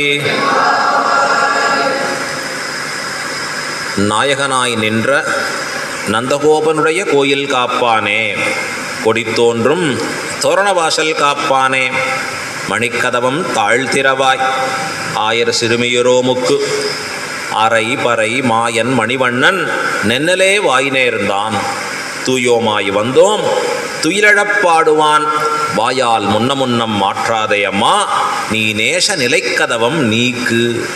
அம்மா, நீ அந்த நேச நிலைக்கதவத்தை நீக்கி அருள வேணும், பிரார்த்திக்கணும். ஸ்ரீவைஷ்ணவ சம்பிரதாயமே என்ன? பிரார்த்தனை. மோட்சப்படி படிக்கிற அழகா கைங்கரிய பிரார்த்தனை. கைங்கரியம்தான் நித்தியம், நித்தியமாக பிரார்த்தித்தே பெற வேணும். ஆழ்வார் சொல்றார், திருவருத்தத்தை தொடங்குறச்சே எப்படி சொல்றாருன்னா, அடியேன் செய்யும் விண்ணப்பமே, அடியன் செய்யக்கூடிய விண்ணப்பம் தேவரீர் திருவடிகள்ல அப்படின்னு சொல்றா போலே இங்க ஆண்டாள் பிரார்த்திக்கிறா துவாரபாலகரிடத்துல. நாயகனாய் நின்ற நந்தகோபனுடைய கோயில் காப்பானே, எங்களுக்கு நாயகனாக நிற்கக்கூடிய நந்தகோபனின் கோயில் காப்பவனாக இருக்கக்கூடியவர்களே, கொடி தோன்றும் துவதஸ்தம்பம் கொடின்னு சொல்லக்கூடிய அந்த கொடியும் தோரணமும் கட்டி வச்சிருக்கான எம்பெருமான், அந்த வாசல் காப்பானே, அந்த வாசலை காக்கக்கூடியவர்களே, மணிக்கதவம் தாழ்திரவாய், மாணிக்கங்களாலே செய்யப்பட்டிருக்கக்கூடிய அழகான கதவு, அந்த கதவினுடைய தாளை திறவாய், திறந்து விடாய் அப்படின்னு சொல்கிறார். யாருக்குன்னார்? ஆயர் சிறுமியரோமுக்கு. நாங்கள்லாம் ஆயர் சிறுமியர்கள், இடக்கை வலக்கை அறியாத இடைச்சியர்கள், எங்களுக்காக அந்த கதவை திறந்து விடாய். அரை பறை மாயன் மணிவண்ணன், எம்பெருமான் தன்னுடைய அறையிலே இடுப்பிலே கட்டி இருக்கக்கூடிய பறை இருக்கிறதே, அதை முன்னமே கொடுக்கிறேன்னு சொன்னான். அரை பறை மாயன் மணிவண்ணன். மாயன் என்றால் ஆச்சரியபூதன், மணிவண்ணன் என்றால் அந்த மணி போலே ஜொலிக்கக்கூடிய பகவான். நென்னலே வாய் நேர்ந்தான், முன்பே நென்னலேன்னா நென்னேற்றேன்னு அர்த்தம். வாய் நேர்ந்தான், எம்பெருமான் நமக்கு ஒரு வாக்கு கொடுத்தான். அதை பெறுவதற்காக நாங்கள் வந்தோம். தூயோமாய் வந்தோம், ரொம்ப தூய்மையோடு நாங்கள்லாம் வந்தோம். தூயோமாய் வந்தோம், அப்படி வந்து நிற்கிறோம் நாங்கள்லாம். வாயால் முன்னம் முன்னம் மாற்றாதே அம்மா. நீ என்ன பண்ணக்கூடாது எங்களை? வாயால் முன்னம் முன்னம், உன்னுடைய வாயாலே முதல்ல மாற்றாதே, முடியாது, திறக்க மாட்டேன் அப்படின்னு சொல்லாத. நீ என்ன பண்ணணும்? நேச நிலைக்கதவம் நீக்கு. எம்பெருமானிடத்தில் பிரீத்தி இருக்கக்கூடிய, அன்பு சொரிந்து இருக்கக்கூடிய அந்த கதவுகளை நீக்கி அருள வேணும் அப்படின்னு சொல்ற அழகா. தூயோமாய் வந்தோம், துயிலழப்பாடுவான் அப்படின்னா எம்பெருமானை துயில் உணர்த்துவதற்காக வந்தோம் அப்படிங்கிற அந்த இடத்தையும் காண்பிக்கிற ஆண்டாள். இதற்கு பெரியவாச்சான் பிள்ளை மிக அழகான வியாக்கியானம் அருளுகிறார். நாயகனாய் நின்ற நந்தகோபனுடைய கோயில் காப்பானே. நாயகன்னா யார்? நாயகன் யார்? இவர்களை அடைய வேண்டுமோ, எவன் இவர்களுக்கு நாதனோ அவர்தான் நாயகன். ஆனால் ஆண்டாள் பாசுரத்தில் எப்படி தெரிவிக்கிறார்? நந்தகோபனுடைய கோயில் காப்பானாக இருக்கக்கூடிய நீயே நாயகன். யார் வெளியில் துவாரபாலகர்களாக இருக்காளோ எம்பெருமான் திருவடி வாசகத்தில், அவர்களை பார்த்து ஆண்டாள் சொல்கிறார், நாயகன் நீதான், எங்களுக்கு நிர்வாகனானவனே, எங்களைத்தானும் நியமிக்கக்கூடிய ஆற்றல் பெற்றவனே. இதை இப்படியும் ஒரு அர்த்தம் கொள்ளலான்னா, அந்த வாசல் காப்பானை நாயகனாயின்னு சொல்கிறது ஒரு பக்கம், நந்தகோபனை பார்த்து நாயகனாயின்னு கூட சொல்லணும். நாயகனாய் நின்ற நந்தகோபன் அப்படியும் அர்த்தம் கொள்ளணும். நாயகனாய் நின்ற நந்தகோபனுடைய வாயில் காப்பானேன்னு அவனுக்கும் சொல்லலாம். இல்லை, நாயகனாய்ங்கிற பதம் நந்தகோபனுக்கும் அப்ஜெக்டிவாக கொள்ளலாம், அவனுக்கும் சொல்லும்படியாக வைக்கலாம். ஆனால் உண்மையிலேயே இவர்கள் நாயகன் யாருன்னா உள்ள இருக்கிற கிருஷ்ணன். இப்போ இவ எல்லாருமா சேர்ந்து யாரை அடைய ஆசைப்பட்டு கொண்டு போகிறார்கள்? கிருஷ்ணனை அடைய ஆசைப்படுறான். இவாளெல்லாம் நாயகிகள், எம்பெருமான் ஒருவன்தான் நாயகன். உண்மையிலேயே நம்முடைய ஆத்மாவை நாம் பார்த்தோம்னு சொன்னால், புருஷன் ஸ்திரீ என்கிற பேதம் நமக்கு வெளியில் இருக்கக்கூடிய சரீரத்தால் இருக்குது. ஆத்மாவை பார்த்தோம்னு சொன்னால் ஒரே ஒரு புருஷன்தான், புருஷோத்தமனான பரமாத்மா. இந்த உள்ள இருக்கிற ஆத்மா எல்லாம் ஸ்திரீ பிராயர்கள் தான், அவனுக்குன்னு உரித்தா இருக்கக்கூடிய பெண்களே. ரொம்ப அழகான ஒரு கேள்வி. வங்கக்கடல் கடைந்த மாதவனை கேசவனை, அதெல்லாம் எவ்வளோ ஃபாஸ்ட்டாக பார்க்க போகிறோன்னு தெரியல, இந்த மாதிரி ஸ்லோவாக பார்க்க முடியுமான்னு தெரியாது. அதெல்லாம் ரொம்ப அற்புதமான ஒரு விசாரம் பண்ணுற பெருமாள். ரொம்ப ஆச்சரியமாக அந்த இடத்துல மலையை மடவரையை மத்தாக்கி வாசுகியை நானாக்கின்னு வச்சு எம்பெருமான் கடைகிறாரே அழகா. இந்த மந்திர பர்வதத்தை கடைகொடக்கூடிய சமயத்தில் ஒன்றொன்னா வருது, ஏகப்பட்டது வருது. அதுலேருந்து வரச்சு ஐராவதம்னு ஒன்று வருது அழகா. அங்கேருந்து எம்பெருமான் விதவிதமாக இருக்கக்கூடிய வஸ்துக்களை அங்கே கொண்டு வரச்சே ஒவ்வொருத்தருக்கும் ஒன்றை கொடுத்துட்டு இருக்கான் அழகா. கடைசியாக யார் அங்கேருந்து புறப்பட்டு வராருன்னா பிராட்டி அங்கேருந்து புறப்பட்டு வந்தாளாம். மகாலட்சுமி அதுலேருந்து வந்த அழகா. ஆகையால தான் பிராட்டி எங்கேருந்து உற்பத்தி ஆனாள் அப்படின்னா க்ஷீர சமுத்திரராஜ தனயாம் ஸ்ரீரங்க தாமேஸ்வரி. இந்த க்ஷீர சமுத்திரராஜ தனயாம் என்று இந்த சமுத்திரராஜனாக இருக்கக்கூடிய க்ஷீரராஜன், அதாவது திருப்பார்கடல் இருக்க, அங்கேருந்து தான் பிராட்டி உற்பத்தி ஆறா. இப்போ பிராட்டி புறப்பட்டு நேரே வந்தவள், அங்கே ஏகப்பட்ட பேர் குழுமி இருக்கா. தேவர்கள் ஒரு பக்கம், அசுரர்கள் ஒரு பக்கம், இத்தனை பேர் குழுமி இருக்கிறச்சே நேராக கடகடகட நடந்து வந்து எம்பெருமான் திருமார்பிலே ஏறி அமர்ந்தாள். இந்த சமயத்தில் நஞ்சியர் ஒரு கேள்வி கேட்டார். இது என்ன சுவாமி, பிராட்டி சதஸா அங்கே கூடியிருக்கு, எல்லாருமா இருக்கக்கூடிய சமயத்தில் இவள் பாட்டுக்கு நேராக ஏறி எம்பெருமான் திருமார்பில் போய் சேரலாமா? அந்த காலத்தில் நியதி உண்டு, வெளியில் என்ன பண்ணணும், உள்ளே எப்படி இருக்கணும், இப்படி தான் இருக்கணும். அப்போ ஊராக கூடியிருக்கிற சமயத்தில் பிராட்டி வெட்கிப்பட வேண்டாமா? அது எப்படி எல்லார் முன்னாடி எம்பெருமான் திருமார்பில் ஏறலாமா? பராசர பட்டர் சொன்னார், அது தகும்னார் பட்டர். எதனாலேன்னார், எம்பெருமானை தவிர அத்தனை பேரும் ஸ்திரீ பிராயர்களே, பகவான் ஒத்தந்தான் புருஷோத்தமன். ஆகையால இவன் ஒத்தந்தான்கிறத உணர்ந்து தான் பிராட்டி அவன் திருமார்பிலே ஏறினாள். உண்மையிலேயே பார்த்தா நாயகனாக இருக்கக்கூடியவன் யார் உலகத்திலன்னா பரமாத்மா ஒருவனே.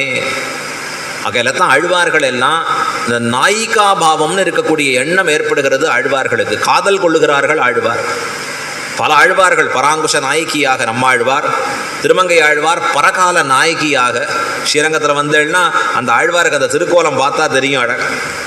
பராங்குஷ நாயகி நம்மாழ்வார் இந்த ராப்பத்திலே 7ஆம் திருநாளிலே பராங்குஷ நாயகி திருக்கோலத்தில் இருப்பார். அதே மாதிரி இந்த திருவழி நாளில் ஒரு நாள் திருமங்கை ஆழ்வார் பரகால நாயகியாக இருக்கக்கூடிய அற்புதமான ஒரு திருக்கோலம். இது எதை காண்பிக்கிறதுனா ஆழ்வாருக்கு பெண்ணிலைமை எய்தி வரக்கூடிய அர்த்தம்.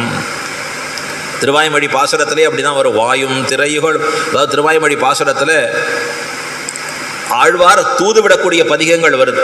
தான் பெண்ணிலைமை எய்தி ஆழ்வார் சொல்லக்கூடிய பாசுரம்.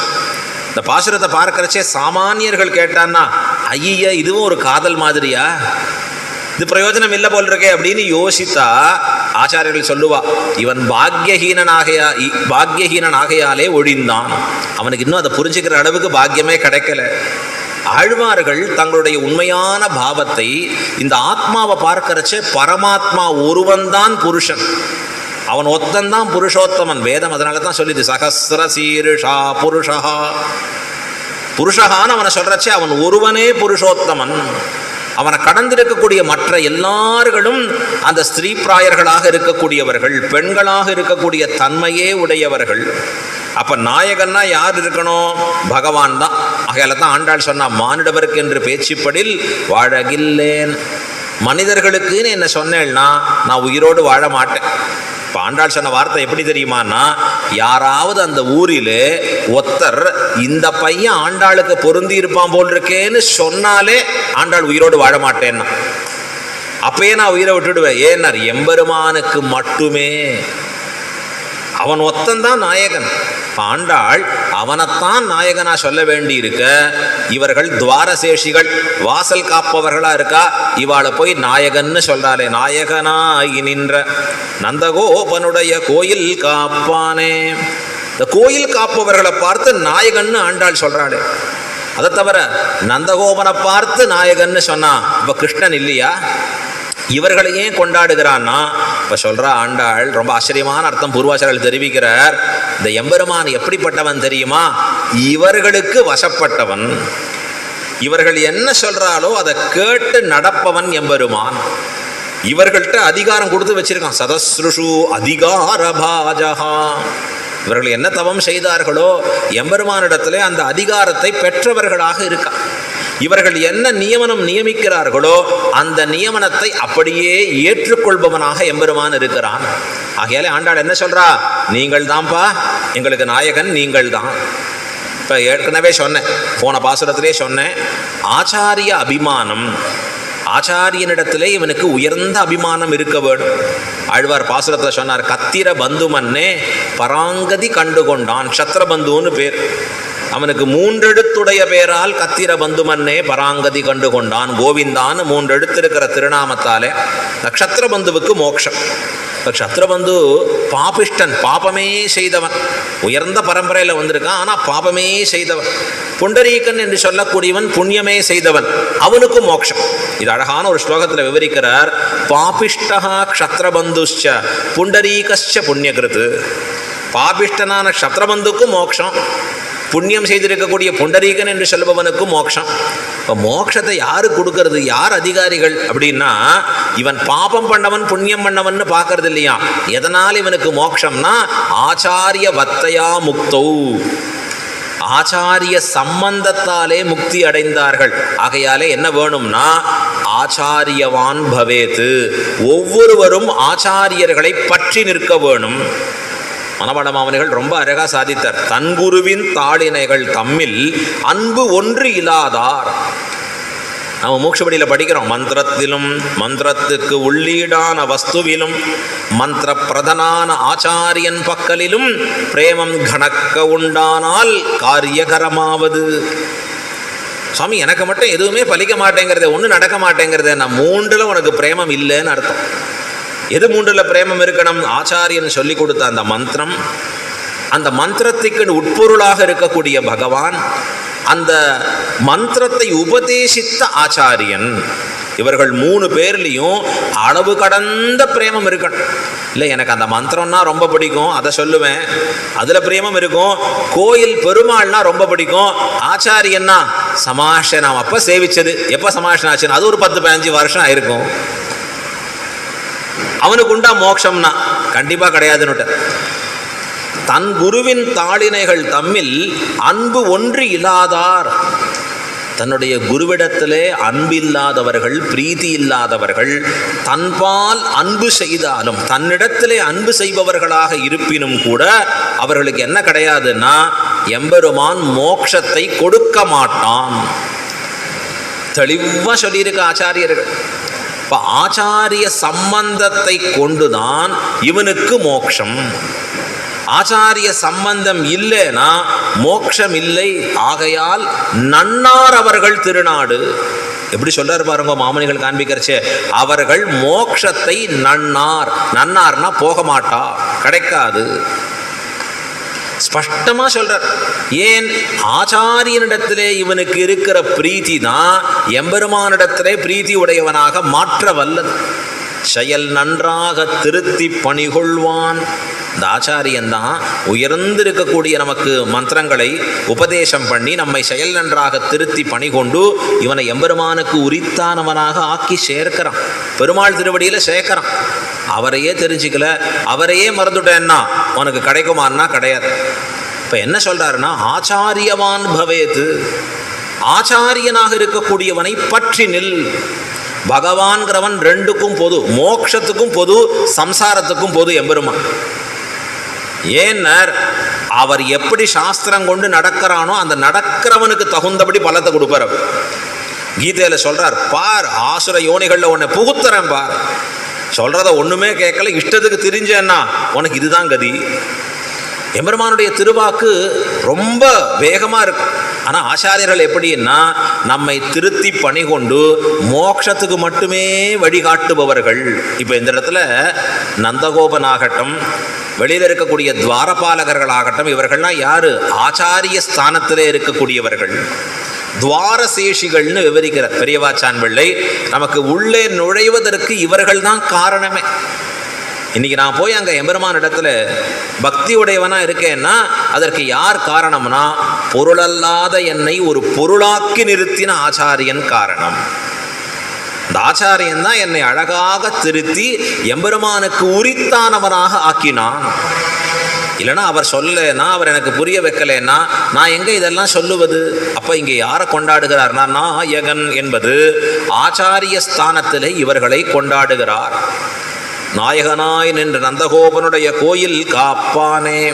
அடுத்த சொல்றார், கொடி தோன்றும் தோரண வாசல் காப்பானே. இந்த கோயில் காப்பான்னு ஒருத்தர், தோரண வாசல் காப்பான்னு ஒருத்தர். இந்த ரெண்டும் தனித்தனியாக கூட சொல்லலாம், இல்லை ஒருவரையே இருமுறை சொல்லும்படியாக இருக்கலாம் அப்படின்னு காண்பிக்கிறார்கள். ஆனால் தனித்தனியாக நமக்கு ஆகம சாஸ்திரம் காண்பிச்சிருக்கு.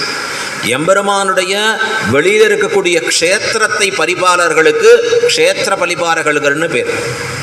எம்பெருமானுடைய துவாரத்தை, வாசலை பாதுகாக்கிறவர்களுக்கு துவாரபாலகர்கள்னு பேர். இப்போ நாம் கோயிலுக்குள்ளே நுழையறச்ச எப்படி வரணும்னா அந்த வெளியில் இருக்கக்கூடிய க்ஷேத்திரபாலகர்களையும் தொழுது பிறகு உள்ள வந்து துவாரபாலகர்களையும் தொழுது வர வேண்டும். பட்டர் அற்புதமான ஸ்லோகம் பண்ணுறார் ஸ்ரீரங்க க்ஷேத்திரத்தில். எப்படி இருக்கக்கூடியது? குமுதமுகான் கணநாயகான் நமாமி என்று குமுதமுகத்தோடு கூடியவர்களாக விஸ்வக்ஷேனராகிற சேன முதலியாரின் படைகளுக்கு உட்பட்டு இருக்கக்கூடிய பல நித்திய சூரிகள் எம்பெருமானுக்கு வெளியில் க்ஷேத்திர பாலகர்களாக இருக்காராம் ஸ்ரீரங்க க்ஷேத்திரத்தில். அதை கடந்து அவர்கள் அனுமதி பெற்று உள்ள நுழைஞ்சோன்னா எம்பெருமானுடைய வாசல் காப்பவர்களாக இருக்கக்கூடியவர்கள் துவாரபாலகர்கள். இப்போ கொடி தோன்றும் தோரண வாசல் காப்பானே. முதல்ல கோயில் காப்பான்கிறவர்கள் க்ஷேத்திரபாலகர்களாகவும், இந்த இடத்துல கொடி தோன்றும் தோரண வாசல் காப்பான் என்பவர்கள் துவாரபாலகர்களாகவும் கொண்டாடலாம். இப்போ கொடி தோன்றும் அப்படின்னா என்ன அர்த்தம்னா கொடியை நட்டு வச்சிருக்கா எம்பெருமான். துவதஸ்தம்பம்னு பேர் அழகா. வெற்றி கொடி, இந்த வெற்றி கொடி இருக்கக்கூடிய ஸ்தம்பம். பெருமாளுடைய மகோத்சவம் நடக்கிறதுனா அங்கே தான் கொடியேற்றம் நடக்கும்.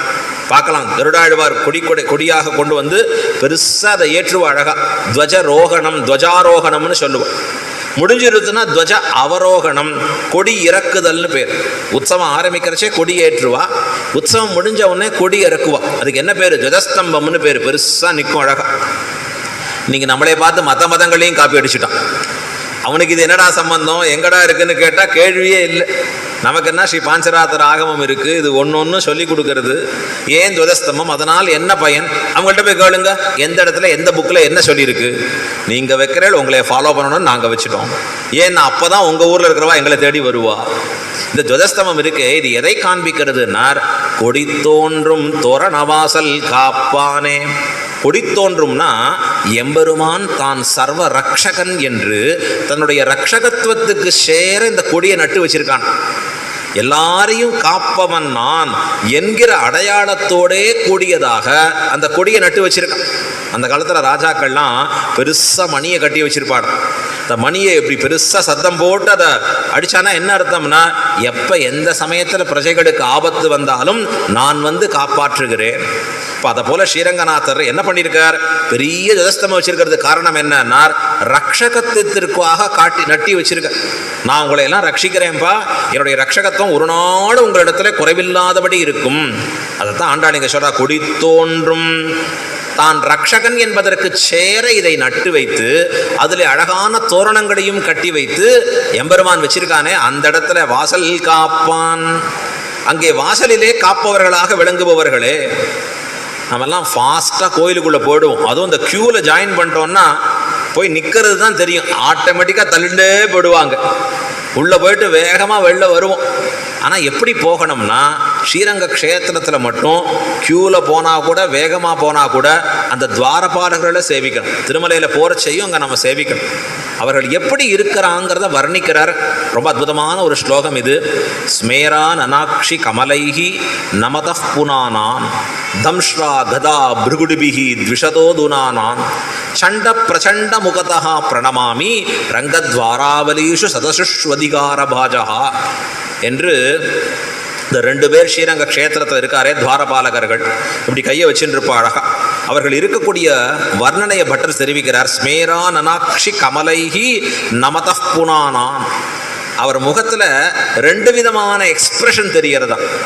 ஒன்று சிரிச்சுண்டு வரவேற்றா போல இருக்கிற எக்ஸ்பிரஷன், இன்னொன்று கோபத்தோட காண்பிக்கக்கூடிய எக்ஸ்பிரஷன். என்ன சுவாமி, முதல்ல ஒரு நிமிஷம் அப்படி இருப்பார், அடுத்த நிமிஷம் பார்த்தா அப்படி இருப்பாரானா? இல்லை, ஒரே நிமிஷத்திலேயே இப்படியே இருப்பார் 2 விதமாகும். இதை வர்ணிக்கிறார் பட்டர். ஸ்மேரா நனாக்ஷி கமலைஹி, ரொம்ப புன்சிரிப்பு பூத்து இருக்கக்கூடிய அதரம். அது மட்டும் இல்லை, அழகான கமலங்கள் போன்று இருக்கக்கூடிய நேத்திரங்கள். இது எப்படி இருக்குன்னா, வரக்கூடிய அடியவர்களை பக்தர்களை வரவேற்று ஆஹ்வானம் பண்ணி கொண்டிருப்பதாக இருக்கும் இது. இன்னொன்னுனர் தம்ஷ்ரா கதா பிருகுடிபிஹி, சப்தமே எப்படி இருக்கு பாருங்க, பயப்படுத்துற மாதிரி இருக்கு. முதல்ல சொல்லச்சே எப்படி இருந்தது சப்தம் உபயோகிக்கிறது, ஸ்மேரா நனாக்ஷி கமலைஹி நமத புனானான், அப்படி சாஃப்டா இருக்கு. இப்போ அடியார்கள் வந்தா சிரிச்சுண்டே வரவேற்பாலாம். அடியார்கள் அல்லாதவர்கள் கோயிலுக்குள்ள நுழைஞ்சா எப்படி இருப்பான்னு தெரிவிக்கிறார். தம்ஷ்ரா கதா பிருகுடிபிஹி, இந்த இடத்துல 2 பல்லு இருக்கும் அவர்களுக்கு. அதை போல கையில் பார்த்தா பெரிய கதை இருக்கு.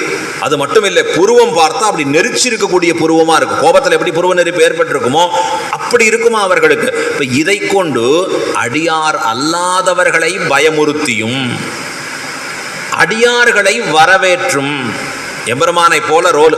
விஷ்ணு சஹஸ்ரநாமம் சொல்றது பயகிருத்து பயநாசனஹா, பயத்தை உண்டாக்குபவன். அடுத்தது என்ன சொல்றார், பயத்தை போக்குபவன். சுவாமி, ஒத்தரே பயத்தை உண்டாக்குறதும் ஒத்தரே பயத்தை போக்குறதுமா ஆகக்கூடிய விஷயமானார். பக்தர் அல்லாதவர் விஷயத்திலே பயத்தை உண்டாக்குபவன், பக்தர்களுக்கு பயத்தை போக்குபவன். பாசுரத்தில் பார்க்க ஒருத்தி மகனாயங்கிறது. கஞ்சன் வயிற்றில் நெருப்பென்ன நின்ன நெடுமாலே, கஞ்சன் வயிற்றில் பகவான் பயாக்னியாக கிடந்தான். ஊரை எவ்வளோ பயமுடுத்தின நீ, உன் வயிற்றில் இப்போ இந்த பயத்தை வைக்கிறேன் பார் அப்படின்னு வச்சானா எம்பெருமான். இப்போ இந்த தம்ஷ்ரா கதா பிருகுடிபிஹி த்விஷதோதுனானான், அப்படிப்பட்ட யாருன்னார், சண்ட பிரச்சண்ட முகதா. சண்ட பிரச்சண்டன்னு இருக்கக்கூடிய இந்த 2 துவாரபாலகர்கள், அவர்களை தொழுது அவர்கள் அனுமதி பெற்று உள்ள போகணும். அவர்கள் கண்ணால பார்த்து போகலாம் அப்படின்னு சொல்லிட்டா உள்ள போகலாம். இது ஏதோ இங்கே இருக்கிற விதேசங்கள்ல மட்டும் இல்லை, திருப்பார்கடலுக்கு போனாலும் இந்த நிலைமை தான். திருப்பார்கடல்ல க்ஷீராப்தியில எம்பெருமான் சயனித்து இருக்கிறான்னா இந்த தேவர்களுக்கு அடிக்கடி ஆபத்து வரும். ராட்சசர்கள் பெருக பெருக ஆபத்து தான், அசுரர்கள் பெருக பெருக ஆபத்து தான், ஒத்தொத்தன் தன்னுடைய சீட்டில் பலமாயிட்டான்னா ஆபத்து தான். அப்போ தேவர்கள் ஒன்று கூடி எங்கே போவான்னா பிரம்மாட்ட போவார். ஏன்னா அவர் தான் பிதாமகர். அவர்கிட்ட போய் நின்னா அவர் என்ன சொல்லுவார், வாங்க எல்லாரும் சேர்ந்து பெருமாள்கிட்ட போகலாம். அப்போ எல்லாருமாக சேர்ந்து எம்பெருமானிடத்திலே தங்கள் தங்கள் வாகனத்திலே போகிறார்கள். பிரம்மாலேந்து சிவன்லேந்து இந்திரன்லேந்து எல்லாரும் போய் நின்னா அத்தனை பேரும் 30 முக்கோடி தேவர்கள் குழுமி இருக்கிறச்சே வாசல்ல இருக்கிற துவாரபாலகர்கள் சொல்லுவாராம், சத்தம் போடக்கூடாது, ஏன்னர் எம்பெருமான் உள்ள இருக்கார். இந்த தேவதைகளுக்கும் அப்படிதான், அப்படி நிற்கணும். உடனே அங்கேருந்து சேன முதலியார்கிட்ட தகவல் சொல்லணும். சேன முதலியார் அதை கேட்டு எம்பெருமான்டேந்து விண்ணப்பம் பண்ணி இங்கே வரணும். வந்து அங்கே சொல்லணும், இத்தனை பேரும் உள்ள அனுப்ப முடியாது, உங்களில் வார்த்தை சொல்லுவார் 4 பேர் வாருங்கோள். அந்த 4 பேரை மட்டும்தான் துவாரபாலகர்கள் அளவு கொண்டு உள்ள. அப்படி போய் நின்று அவர்கள் தான் எம்பெருமானிடத்துல விண்ணப்பம் பண்ண முடியும். அதை மாரிமலமஞ்சிலுங்கிற பாசத்தில் நாம் பார்க்கலாம். இப்போ இந்த துவாரபாலகர்கள் எப்படின்னா பகவானிடத்திலே பக்தி இருக்கிறவர்களைத்தான் உள்ள அனுப்பணும், பக்தி இல்லாதவர்களை பயமுறுத்தணும். அப்படிதான் அவர்கள் அங்கே எழுந்தருளி இருக்கா. இப்படி கையை இப்படி வச்சுட்டு இருப்பான், இந்த விரல் இப்படி ஒன்று வச்சுட்டு இருக்கக்கூடியவர்களாக நம்ம பார்க்கலாம். ஏன் சுவாமி அப்படி வச்சுட்டு இருக்கா அப்படின்னா, வேற வேற வேற சிந்தனையில் கோயிலுக்குள்ளே போகாத, எம்பெருமானை மட்டுமே நினைந்து கொண்டு போ. எல்லாத்தையும் எடுத்துப்போம், பெருமாளுக்கு பூஜைக்கு வேண்டிய துளசியா புஷ்பமா எல்லாம் கொண்டு போகலான்னு உள்ளே போவோம். எதை மட்டும் வச்சுட்டு போயிடுவோம்னா மனசை மட்டும் வச்சுட்டு போயிடும். ஆழ்வாரை தான் சொன்னார், துயரரு சுடரடி தொழுதடு என் மனனே. காஞ்சிபுரம் போனேன்னா நம்ம ஆழ்வார் இப்படி தான் இருப்பார். ஏன்னார், என் மனனே, ஏ மனசே எம்பெருமானை தொழுதடு, எம்பெருமானை தொழுதடு, முயற்சி சுமந்தெழுந்து முந்துற்ற நெஞ்சே. அடுத்த சொல்றார், நல்ல நெஞ்சே நாம் தொழுதும் உன்னை பெற்றால். நல்ல நல்லன்னு ஆழ்வார் கொண்டாட அழகா. என்ன ஆச்சரியம், உன்னை பெற்றோமே நெஞ்சே, எனக்கு என்ன பாக்கியம். நிறைய பாசுரங்கள் பார்த்தேன்னா மனசை பார்த்து நெஞ்சை பார்த்து சொல்லும்படியா இருக்கும். அந்த துவாரபாலகர்கள் என்ன சொல்றாருன்னா, விரலை இப்படி வைத்துக்கொண்டு எம்பெருமானை மட்டுமே நினைந்து கொண்டு செல்லுங்கோள். வேற ஏதான எண்ணங்கள் இருந்தால் அதெல்லாம் வெளியில விட்டுடுங்க. உள்ள இருக்கிற சர்வேஸ்வரனை சேவிக்க போறேள், பரமாத்மாவை சேவிக்க போறேள், அதை ஒன்னையே நினைந்து கொண்டு உள்ளே செல்ல வேணும். இதைத்தான் அங்கே துவாரபாலகர் சொல்றார். இது ஆச்சரியமா சுவாமிகள் சொல்லுவா. இங்கே ஆழ்வார்த்தனூரில் எழுந்துள்ள வைகுண்டவாசி போராச்சர சுவாமி சாதிப்பார், இந்த துவாரபாலகர்கள் கோயில்கள் எல்லாம் HRNC-யாக மாறி போச்சு. சொல்லி HRNC-க்கு என்ன மெயின்னா டிக்கெட் வாங்குறது தான் மெயின். அப்போ என்ன பண்ணுறார், துவாரபாலகர் உள்ளே வந்தேன்னா டிக்கெட் வாங்கினியான்னு கேட்குறாரு போல் இருக்கு. இல்லை அவரும் ரூபா டிக்கெட் வாங்கிக்கோன்னு சொல்கிற மாதிரி ஒரு விளையாட்டுக்கு சொல்லுவார், அழகாக காண்பிக்கிறச்சு. ஆனால் அதில் காண்பிக்கிறது எப்படின்னா, எம்பெருமானை நினைந்து கொண்டே உள்ளே போக வேணும். அதான் இங்கே காண்பிக்கிறார், கொடி தோன்றும் தோரணவாசல் காப்பானே. என்ன பண்ணணுங்கிறார், மணிக்கதவம் தாழ்த்திரவாய். மாணிக்கங்களாலே செய்திருக்கக்கூடிய மிக அற்புதமான வாசல் அது. அந்த மணிக்கதவத்தை நீ திறந்து விட வேண்டும் அப்படின்னு பிரார்த்திக்கிறார். இப்போ இந்த மாணிக்கங்களாக எம்பெருமானிடத்தில் செய்திருக்கக்கூடிய நோக்கம் என்ன, நாம் ஏற்கனவே பார்த்தோம். துவளில் மணிமாடமோங்கு அப்படின்னு கொண்டாடும்படியாக இருக்குது. இந்த இடத்துல மணிக்கதவம்னு பார்க்கிறோம். எம்பெருமானுடைய திருக்கதவுகள் திருவாசல்கள்லாம் இவ்வளவு அழகாக ஏன் அமைத்திருக்க வேணும் அப்படின்னா, அங்கே பெரியவாச்சாரம்ல வியாக்கியானம் பண்ணுறார், உள்ள நுழையறச்சே இந்த வெளியில் எம்பெருமானுடைய கதவுகள் மண்டபங்கள் கோபுரங்கள்லாம் இருக்கு, இது நம்மை கால் கட்டும்னா இதை தாண்டி உள்ள போக விட்டுறார். இது அழகுலேயே மூழ்கி இருப்போம். இதை தாண்டி உள்ள போனோம்னா எம்பெருமான் அழகு வெளியில வர விடாது, அது கால் கட்டும். அது அங்கேயே கட்டி போயிடுவோம் நம்மளே. வெளியில் இருக்கக்கூடிய இது நம்ம எம்பெருமானிடத்துல ஈடுபடுத்தும்படியாக செய்ய வேண்டும். சில பேர் கோயிலுக்கு போகிறது இருக்கு, சில பேர் என்ன அடியன் உள்பட போனால் அடுத்த 10 நிமிஷத்தை திரும்பி வந்துடுவோம், வேகமாக வந்துடும். 10 நிமிஷம் அம்பு போகிற மாதிரி போயிட்டு திரும்பி வந்துடுவோம். இதில் ஆச்சாரியர்கள் சொல்லுவார், நஞ்சியர் சாதிப்பார், இந்த பராசர பட்டரும் அவரோட கூட பிள்ளை திருநறையூர் அரையர்னு ஒரு சுவாமி, இந்த இருவரும் ஸ்ரீரங்கநாதரை சேவிக்க போனால் குறைஞ்சது 3 மணி காலம் ஆகும். 3 மணி நேரம் கழிச்சு தான் வருவாள். எப்படி சேவிப்பான்னா, உள்ள நுழையறச்சேயே அரையறை பார்த்தீரா, இந்த கோபுரம் அங்க பார்த்தீரா, மண்டபங்களை பார்த்தீரா, எம்பெருமானுடைய எவ்வளவு அழகான சிற்பங்கள். இப்படி ஒன்னொன்னா பார்த்து பார்த்து பார்த்து வர்ணித்து கொண்டு அப்புறம் எம்பெருமான்கிட்ட போய் அவரை வர்ணித்து முடிச்சு அப்புறம்தான் திரும்பி வருவார். ஏன்னர் எம்பெருமானை அனுபவிப்பதோடு அவனுடைய விபூதியையும் சேர்த்து அனுபவிக்க வேணும். அவன் செய்திருக்கிறது அவனுடையது இல்லையா, இது எல்லாமே அதையும் சேர்த்து கொண்டாடி உள்ளே செல்வர்களா. மணிக்கதவம், மாணிக்கங்களாலே செய்திருக்கக்கூடிய இந்த கதவை தாழ்த்திரவாய், தாழ் திறந்து விட வேண்டும். உடனே அவன் சொல்றான், இது என்ன நடுராத்திரியில வந்து கதவை திறங்கோள்னு சொன்னா பயந்தானே வரும். இப்போ இந்த காலத்தில் அப்படி தான் நிறைய சிஸ்டம் வச்சுட்டான். வெளியிலேருந்து அங்கே நில்லுங்க, உள்ளேருந்து கண்ணாடியில் பார்க்குறோம், சிசிடிவியில் பார்க்குறோம். ஏன்னா பயம் இருக்குது, யார் உள்ள நுழைய போகிறா. அவனுக்கு எவ்வளோ பயம் இருக்கும் துவாரபாலகருக்கு, எப்படிப்பட்டவர்களை உள்ள விடணும், எவ்வளோ ஜாக்கிரதையாக இருக்கணும். ஆகையால் அவன் என்ன பண்ணுறான்னா, இந்த ராத்திரியில் வந்து எழுப்புறேளே, மணிக்கதவம் தாழ்த்திரவாய் அப்படின்னு எழுப்புகிறீர்களே, யார் நீங்கள், எதற்கு வந்தீர்கள் அப்படின்னு கேட்கறச்சே அவள்லாம் பெண் பிள்ளைகள்லாம் கேட்குறா, எங்கே வந்தால் பயம் போகுமோ, பயங்களையெல்லாம் போக்க வல்லவன் எம்பெருமான், பயத்தை எல்லாம் தொலைக்க வல்லவன் பகவான். அபயம் சர்வபூதேபியோ ததாமி என்று எவனை சேவித்தால் பயம் தொலையுமோ அங்கே போய் பயந்துருக்கணுமான்னு கேட்குறான் துவாரபாலர்களை பார்த்து. உடனே அவர் சொல்கிறார், துவாரபாலகர்கள் எல்லாம் நீங்கள் எந்த யுகம் நினச்செழுது, இது என்ன திரேதா யுகமா? திரேதா யுகம்னா யார் அங்கே இருக்கக்கூடியது? சக்கரவர்த்தின்னு பேர், தசரத சக்கரவர்த்தி, சம்பிராந்தகன், பெரிய ராஜாவன். அவனுக்கு பிறந்த பிள்ளைகள் 4 ஆண் சிங்கங்கள். எல்லாம் ஒரு சிங்கம் போறோம் எல்லாரையும் வெற்றி பெறுவதற்கு, அத்தனை ஆண் சிங்கங்களான பிள்ளைகள். அவர்கள் இருக்கக்கூடிய ஊர் என்ன? அயோத்தியான்னு அந்த ஊர் பேர். அங்க இருக்கிற புரோகிதர் யாரு? வசிஷ்டர், தலை சிறந்தவர் எல்லாவற்றிலேயும். இப்படியெல்லாம் சிரேஷ்டமா இருக்கிற ஊர்ல வேணா பயங்கட்டு இருக்கலாம். இங்க எப்படி இருக்குன்னா, கலியுகத்துல பக்கத்துல வரப்போற துவாபர யுகம், இந்த கலியுகம் வரப்போறது. அப்போ துவாபர யுகம் பக்கத்தில் இருக்கு. அந்த துவாபர யுகமாக இருக்கு. ஊர் எப்படி இருக்குன்னார், திருவாய்ப்பாடியா இருக்கு. பாவம் அங்கே இருக்கிறவா யாரு? இடக்கை வலக்கை அறியாதவர்கள். நந்தகோபர் பாவம் ஒன்றுமே தெரியாதவர் அவர். அந்த பிள்ளை இருக்கு பாருங்க, சும்மாவே இருக்காது. 2 வம்ப விலைக்குன்னு வாயக்கூடிய பிள்ளை. கிருஷ்ணன் எங்கேயாவது வெளில போனால் பயந்துன்றப்பா, போச்சு போ, இன்னைக்கு என்ன விஷமம் பண்ணுறானோ, என்ன பண்ண போகிறானோ. இப்போ தான் விளையாட போகிறேன்னா கிருஷ்ணன், அதுக்குள்ளே செய்தி வருது, பாம்பின் தலையிலே ஆடின்னு இருக்கான் பகவான். பதறி போறா யசோதை நந்தகோபன். அடே என்னடா இது, வெறும் விளையாட போனான்னா இங்க என்னமோ ஆச்சு, ஓடி வர அங்க பாக்குறதுக்கு. இந்த பிள்ளை எப்படி இருப்பான் கிருஷ்ணன்னா, தீம்பை விலைக்கு வாங்கக்கூடியவன். எங்கடா என்ன வம்பு கிடைக்கிறது, மேலே போய் விழுவோன்னு விடக்கூடிய எம்பெருமான்.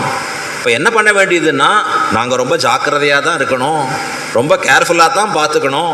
உடனே அவள் கேட்குறா, நாங்கள்லாம் பெண் பிள்ளைகள் தானே, பெண்கள் தானே வந்திருக்கோம். சொல்கிற போகிற அடுத்தது, ஆயர் சிறுமியரோ மூக்கு. ஆயர் சிறுமியராக இருக்கக்கூடிய நாங்கள் தானே உள்ள நுழைஞ்சிருக்கோம். எங்களுக்கு இடக்கை வலக்கை அறியாதவர்கள், பெண்கள்னாலே அபலைகளாக இருக்கக்கூடியவர்கள், பலம் குறைந்தவர்கள். இப்போ நாங்கள் வந்திருக்கிறச்சே உங்களுக்கு என்ன பயம்னா சொன்னார், சூர்பனகைக்கு பிறகு பெண்களை கண்டாதான் பயப்படணும்னார் துவாரபாலகர். சூர்பனையும் பெண் தானே, இப்போ அவள் வந்த பிறகு என்ன பண்ணணும், இனிமேல் பெண்கள்கிட்ட தான் ஜாக்கிரதையாக இருக்கணும். ஐயோ நாங்கள் அப்படி இல்லை, இடக்கை வலக்கை அறியாத இடைச்சி பெண்கள் நாங்கள்லாம். அவள் ராட்சசியா பிறந்தா, நாங்கள் இடைச்சியரா இருக்கோம். போரும் போங்கோ, சூர்பனைகளை விட்டுடலாம் அங்கேருந்து. ஆனா முதல்ல பெருமாளுக்கு பால் கொடுக்க வந்தாலே பூதனை கூட இடைச்சியா தான் வந்தா, அவளும் இடைச்சியா தானே உள்ள நுழைஞ்சா. ஆகையால இப்ப ஜாக்கிரதையா பார்த்து தான் ஸ்கிரீன் பண்ணி தான் உள்ள விடணும். இப்போ எப்படி நாங்கள் எங்களுடைய மெய்ப்பாட்டை நிரூபிக்கிறதுன்னு கேட்க, இப்போ உங்கள் வாய் திறந்து சொல்லுங்கள், நீங்கள் எதற்காக வந்திருக்கீள், என்ன பண்ணணும்னு சொல்லுங்க, அப்புறம் நான் யோசிக்கிறோம். அப்போ சொல்றார், ஆயர் சிறுமியரோ புக்கு அரைபறை மாயன் மணிவண்ணன் நென்னலே வாய் நேர்ந்தான். அரைபறை மாயன் மணிவண்ணன் அப்படின்னா தன்னுடைய இடுப்பிலே அழகான ஒரு பறைங்கிற பெரிய வாத்தியத்தை கட்டியிருப்பானா எம்பெருமான். அந்த எம்பெருமான் தன்னுடைய அந்த வாத்தியத்தில் கட்டி கொண்டு இருக்கிறச்சே நாங்கள் எல்லாம் அந்த பறையை ஆசைப்பட்டோம் எம்பெருமான் திருவடிகளில். பகவான் சொன்னால், நாளைக்கு வாங்கோ, நீங்கள் வரச்சே நான் அவசியம் உங்களுக்கு கொடுக்குறேன் அப்படின்னு அவன் சொல்லி இருக்கக்கூடிய வார்த்தை. ஆகையாலே அரை பறை மாயன் மணிவண்ணன் என்று அவன் சொல்லி இருக்கிறபடியாலே, நேற்று சொல்லி இருக்கிறபடியாலே வந்தோம். எதை வாங்க வந்தேள்? இந்த அரைப்பறையாக இருக்கக்கூடிய அவனுடைய அறையிலே கட்டியிருக்கக்கூடிய பறையை பெறுவதற்காக வந்தோம். உடனே அவன் சொல்றான், துவாரபாலகர், எம்பெருமான் எழுந்திருந்தா சொல்றோம், சொன்னா அவர் வாரும்னு சொன்னா வரலாம், அது வரைக்கும் நீங்க வரக்கூடாதுன்னு சொன்ன. அப்ப அவர்கள் சொன்னா, நென்னலே வாயினேர்ந்தான், இன்னைக்கு உன்கிட்ட இருந்து படுற பாடா எங்களுக்கு நேத்திக்கும் ஒரு நாள் இருந்தது. என்ன நாள் தெரியுமா அது? நென்னலே வாயினேர்ந்தான். இப்ப இன்னைக்கு உன் வீட்டு, அதாவது எம்பெருமான் திருவடி வாசல்ல வந்து நின்று நீ எங்களை பார்த்து நிறுத்தி என்கொயர் பண்றிய, இந்த நிலைமை நேத்து எப்படி மாறி இருந்தது தெரியுமா? கிருஷ்ணன் எங்கள் வீட்டு வாசல்ல நின்று இருந்தான், கிருஷ்ணன் எங்கள்கிட்ட கொஞ்சம் கொண்டு இருந்தான், அவன் கையை கட்டி நின்று இருந்தான் எங்க. அப்ப சொன்னா எம்பெருமான், நென்னலே வாயினேர்ந்தான். ஒரு வார்த்தை சொன்னா எம்பெருமான். என்ன வார்த்தை சொன்னான்னு தெரியுமா? எம்பெருமான் சொன்னது, நாளைக்கு வாங்கோ உங்களுக்கு அவசியம் கொடுக்கிறேன். வாயினேர்ந்தான், அவன் வாக்கு சொன்னான். உடனே சொல்றார் துவாரபாலகர்கள், இப்படி போற போக்கெல்லாம் எல்லாருக்கும் வாக்கு கொடுப்பார், அதெல்லாம் நிறைவேற்றணும்னு இருக்கான்னு ஏதான வார்த்தை சொன்னா நிறைவேற்றணும்னு என்ன இருக்கு? ஆண்டாளே கோபத்துல கேட்கிறான், நீர் படுத்துட்டு இருக்கிற பாம்போடு இருக்கிற சம்பந்தம் உமக்கு என்ன சம்பந்தம் ஆச்சுன்னார். பாம்பு போல உமக்கு என்ன எடுத்து? நாவும் இரண்டுளவாய்த்தோ, ரெண்டு நாக்கா உமக்கு, ஒன்று பேசுறது இன்னொன்று பண்றது, நான் அப்படி பேசினேன்னு தெரியாம சொல்றது, இப்படியா உமக்குடைய நாக்குன்னு ஆண்டாள் கூட கோபத்தில் கேட்கும்படியான வார்த்தையா இருக்கு. இப்ப எம்பெருமான் ஓரொரு வார்த்தையை ஒரு நாள் சொன்னான்னா அதை நடத்தணுங்கிற அவசியம் என்ன இருக்கு? இப்ப இவள் சொல்றா திருப்பி, வாயினேர்ந்தான். பகவான் ஒரு உக்தியை சொன்னானாகில் அதை என்றும் நிறைவேற்றியே தீருவான். நம்ம போல இல்லை பகவான், அதுதான் நம்ம உணர்ந்துக்கணும் அழகா. ஏன் நாம் பிரமாணங்களை பற்றி கொள்ளுகிறோம், ஏன் வேதங்களை பற்றி கொள்ளுகிறோம், ஏன் பகவத்கீதையை பற்றி கொள்ளுகிறோம்னா அது எம்பெருமானுடைய திருவாக்கு. பகவான் சொல்றார் அதுல, நான் இப்படித்தான் அப்படின்னு சொன்னா ஒரு நாளும் அவர் சொன்னது மாறாது. இன்ன இடத்திலே இன்னபடி நான் இப்படி கொடுக்கிறேன்னு ஒரு வார்த்தை சொன்னா அது ஒரு நாளும் மாறாததாக எம்பெருமானுடைய திருவாக்கு நிற்கும். நம்ம போலையா இன்னைக்கு ஒன்று சொல்லுவோம், நாளைக்கு நான் சொன்னேன் தான் ஆனா இப்ப முடியாது மாத்திக்கிறேன். அதுதான் எம்பெருமானுடைய வார்த்தைகளை என்ன சொல்றோம்னா, ரொம்ப ஆச்சரியமான வார்த்தை. ராமபிரான் சொன்ன வார்த்தைக்கு என்ன பேருன்னார்? கடற்கரை வார்த்தை. கண்ணபிரான் சொன்ன வார்த்தை என்ன? திருத்தேர் தட்டு வார்த்தை அப்படின்னு பேரு. அப்படின்னா அந்த வார்த்தையை நம்முடைய மனசுல நினைச்சிருந்தா போருமா? எம்பெருமான் இருக்கக்கூடிய நினைவை நினைத்திருந்தால் போரும். ஒரு ராஜா, அவனுக்கு திருபுவன தேவராயன்னு பேர், பட்டரை பார்த்து சேவிச்சு கேட்குறான், பராசர பட்டரே, என்றும் நான் நினைத்து கொள்வதாக என்ன நினைப்பதுன்னு கேட்டேன். உடனே அந்த ராஜாக்கு பட்டர் சொன்னார், கடற்கரை வழியை நினைத்திரும். கடற்கரை, சீஷோர், பீச் இருக்கு பாருங்க, அதை நினைச்சுக்கோங்கிறாராம் பட்டர். அவனுக்கு ஒண்ணுமே புரியல, அது என்ன கடற்கரை வெளியை நினைப்பதுன்னா என்ன அப்படின்னா, ராமனும் லக்ஷ்மணும் பெருமாளும் லக்ஷ்மணும் ரெண்டு பேரும் வந்த பிறகு சுக்ரீவனோட ஐக்கியம் ஏற்பட்ட பிறகு சுக்ரீவன் அங்க இருக்கிற வானரர்களுக்கெல்லாம் உத்தரவு போடுறான், அடே பெருமாளை நாம தான் ஜாக்கிரதையா பார்க்கணும், எம்பெருமானுக்கு வேண்டியதெல்லாம் பண்றது நம்முடைய கடமை. ஆகையால என்ன பண்ணணும்னா ஒவ்வொருத்தருக்கும் ஒரு டியூட்டியை போட்டான். நீ சாயந்தரம் 6லேருந்து 8, 8லேருந்து 10, 10லேருந்து 12, இந்த திக்கில் நீ, அந்த திக்கில் நீ, இப்படின்னு எல்லா வானரர்களுக்கும் டியூட்டியை கொடுத்து ராத்திரி பகல் பெருமாளை பாதுகாக்கணும். எல்லாரும் சரின்னு சொல்லிட்டா இந்த வானரர்கள் பாதுகாக்கிறான். கொஞ்ச நாள் ஆச்சு, 10 மணி 11 மணி போச்சு, ஒன்னொன்னுக்கா கண்ணை சுத்துறது. உடனே பக்கத்தில் இருக்கிற வானரம் பார்த்து சொல்லிட்டு, நீ கொஞ்ச நாளை பார்த்துக்கோ, இந்த 10 நிமிஷத்துல வரேன். இந்த 10 நிமிஷம் போறா பாருங்க, அவ்வளவுதான் முடிஞ்சு போச்சு.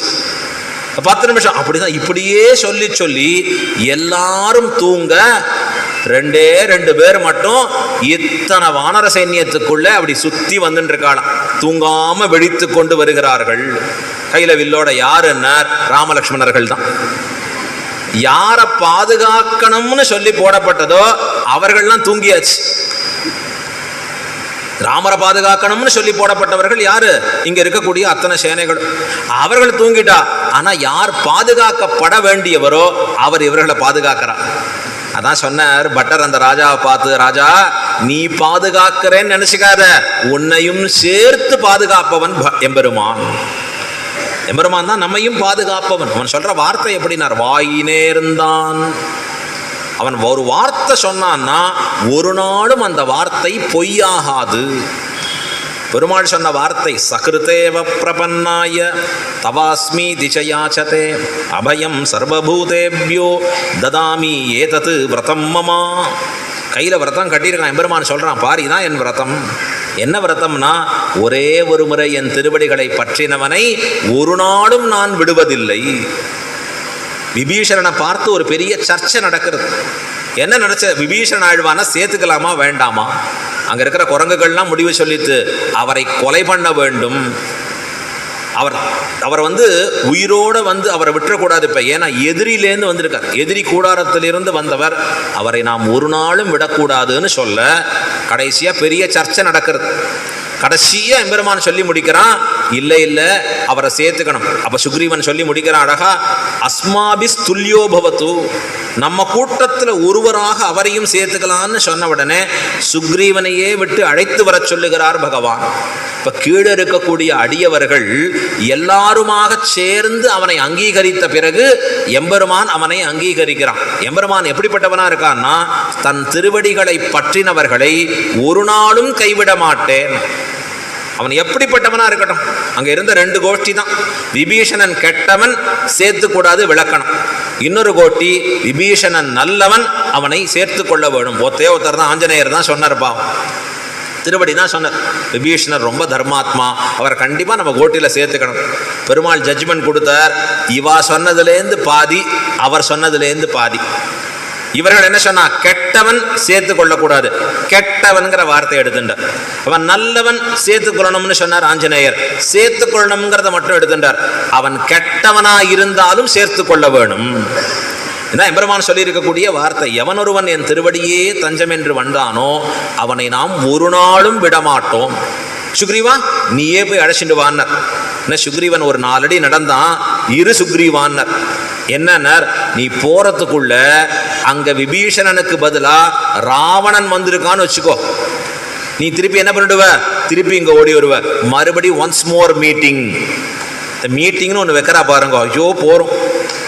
திருப்பி மறுபடி மீட்டிங், மறுபடி டிஸ்கஷன், என்ன பண்ணலாம், அவனை சேர்த்துக்கலாமா வேண்டாமா, இந்த டிஸ்கஷனே வேண்டாம். எதிவா ராவணஸ்வயம், ராவணனே வந்தாலும் அவனையும் அழைத்து கொண்டு வா என்று சொல்லி எம்பெருமான் அனுப்புகிறான். அப்ப அவன் சொன்ன ஒரு வார்த்தை ரொம்ப ஆச்சரியமா சொல்றார். கரதூஷணாதிகள் வதம் செய்கிற பொழுது பிராட்டியை பார்த்து எம்பெருமான் சொல்றார், நான் என்னையே விட்டுடுவேன், பிராட்டிய உயிரினும் மேலான உன்னையும் விடுவேன், லக்ஷ்மணனையும் விடுவேன், ஆனால் கொடுத்த வாக்கை விடமாட்டேன். எம்பெருமான் சொல்லி இருக்கக்கூடிய திருவாக்கு, ஒரு நாளும் என் வாக்கு பொய்யாகாது. கிருஷ்ணே நாமே மோகம் வச்சனம் பவேத்துன்னு சொல்றான் எம்பெருமான். நாமே மோகம் வச்சோ பவேத்து, என்னுடைய வாக்குகள் ஒரு நாளும் பொய்யான வாக்குகள் ஆகாது. என் திருவடியை பற்றினவர்கள் ஒரு நாளும் நசிக்க மாட்டார்கள். என்னுடைய பக்தர்கள் ஒரு நாளும் ந பிரணசியத்தின்னு எம்பெருமான் வார்த்தை சொன்னான், ஒரு நாளும் நசிக்க மாட்டார்கள். எம்பெருமான் சொல்ற வார்த்தை என்றைக்கும் மாறாது, என்றைக்கும் சத்தியமாக இருக்கக்கூடிய திருவாக்கு. அதைத்தான் இங்க சொல்றா, வாயினேர்ந்தான் நென்னலே வாயினேர்ந்தான். ஒரு ராஜா ஒரு மண்டபத்தில் இன்னபடி வார்த்தை சொன்னான்னு சொன்னா அந்த வார்த்தை கல்வெட்டான வார்த்தை. பகவான் சொல்லி இருக்கக்கூடிய வார்த்தை இருக்கு, அது கல்வெட்டான வார்த்தை. ரொம்ப ஆச்சரியம். இந்த விபீஷண சரணாகதியை கேட்டுட்டு இருக்கிறச்சேனா பிள்ளைவரங்காவலிதாசர் ராமானுஜருடைய கோட்டிலேருந்து களைஞ்சு போறார், எழுந்து புறப்படுறார். ராமானுஜர் பார்த்து நிறுத்துறார், இங்கே வரும், எங்கே போறீங்க, இங்கே மைக்கை வச்சு உட்காந்ததுனால அதை சொல்ல முடியல. பிள்ளைவரங்காவலிதாசர் புறப்பட்டு ராமானுஜர் நிறுத்தினார், இங்கே வானார். ஏன் போறீர்னார், இல்லை ரொம்ப சோகமாச்சு, நமக்கு மோட்சம் கண்டிப்பாக கிடையாதுன்னு தெரியறது, கிளம்ப வேண்டித்தான். ஏன்னர் எல்லாத்தையும் விட்டு வந்தான் விபீஷணன். பரித்தியக்தா மயாலங்கா என்று சகலத்தையும் விட்டு வந்த விபீஷணனை பார்த்து கொஞ்ச நாள் வெயிட்டிங்கில் போட்டுட்டு நிறைய டிஸ்கஷன் பண்ணுறான். பண்ணலாமா வேண்டாமா, மோட்சம் அவருக்கு நம்ம கோஷ்டியில் சேர்த்துக்கலாமா வேண்டாமான்னு இத்தனை சர்ச்சை பண்ணுகிற பொழுது நான் இன்னும் எந்த சம்பந்தத்தையும் விடலை, எனக்கு இன்னும் பற்றே விடலை. இப்போ எனக்கு எங்கே மோட்சம், எனக்கு எங்கே கிடைக்க போகிறது?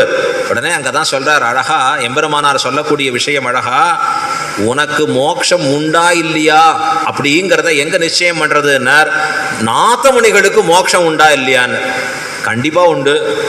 நாதமணிகள் திருவடியை பற்றின ஆளவந்தாருக்கு அவசியம் உண்டு, அவர் திருவடியை பற்றின எனக்கு கண்டிப்பா உண்டு, என்னை பற்றின உமக்கும் உண்டு மோட்சம். எனக்கு உண்டாகில், எனக்கு அந்த மோட்சம் இருக்குன்னா உனக்கும் அந்த மோட்சம் என்பது சத்தியம். இப்போ எம்பெருமானும் ஆச்சாரியர்களும் நமக்கு சொல்லக்கூடிய வாக்கு எப்படி என்ன, கண்டிப்பாக நமக்கு மோட்சத்தை கொடுக்கக்கூடிய திருவாக்கு. எப்பொழுதுமே அதை நோக்கியே தான் ஆச்சாரியர்கள் இருக்கக்கூடிய நிலை. பகவானும் நமக்கு சொல்லியிருக்கிற வாக்குலேருந்து தான் மீறுவதில்லை, ஆனால் நாம் மீறினா அந்த வாக்கு பலிக்கலைன்னு நாம் ஒன்றும் பண்ண முடியாது. நம்முடைய நிலை அதற்கு தகுந்தபடி இருக்கா, அந்த மகா விஸ்வாசம் நம்ம இடத்துல இருக்கா, இருக்கிறபடி நடக்கிறோமா? இப்போ இங்கே சொல்கிறார் வாயினே இருந்தான். எப்போ வாயினே இருந்தான்? நென்னலே வாயினே இருந்தான்.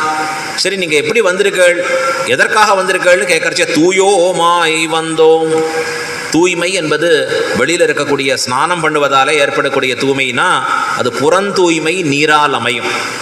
வெளியில் இருக்கக்கூடிய தூய்மை என்பது நீர் சேர்த்தா அது அமையும். ஆனால் உள்ளே இருக்கக்கூடிய தூய்மை அதனால் அமையாது, நீரால் இல்லை. பாண்டாள் தூயோமாய் வந்தோம்னு சொன்னால் என்ன அர்த்தம்னா, நாங்கள் எல்லாம் எம்பெருமானிடத்திலே வேறு எந்த பயனும் கருதாது வந்தோம். திருமலை யாத்திரை போகிறா திருப்பதிக்குன்னா போய் நின்னா முதல்ல என்ன பெரிய லிஸ்ட்டை படிக்கணும் அவர் முன்னாடி. எவருமானே இதெல்லாம் வேண்டி இருக்கு, இதெல்லாம் வேண்டி இருக்கு. இந்த எந்த லிஸ்ட்டும் இல்லாமல் எம்பெருமானுக்கு பண்ணுகிற மங்களாசாசனம் இருக்கு, பல்லாண்டு பாடுவது இருக்கு, இதுவே நோக்காக போனா அதுதான் தூயோமாய் வந்தோம். தூய்மைனா என்ன?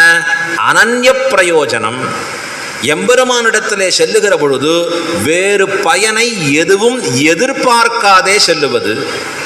அவர்கிட்ட போய் நிற்பதே பயன், அவரை தொழுவதே பயன், அவரை பாடுவதே பயன். இந்த நோக்கோடு எம்பெருமானிடத்தில் செல்வதற்கு பாருங்கோ, இதுதான் தூயோமாய் வந்தோம்.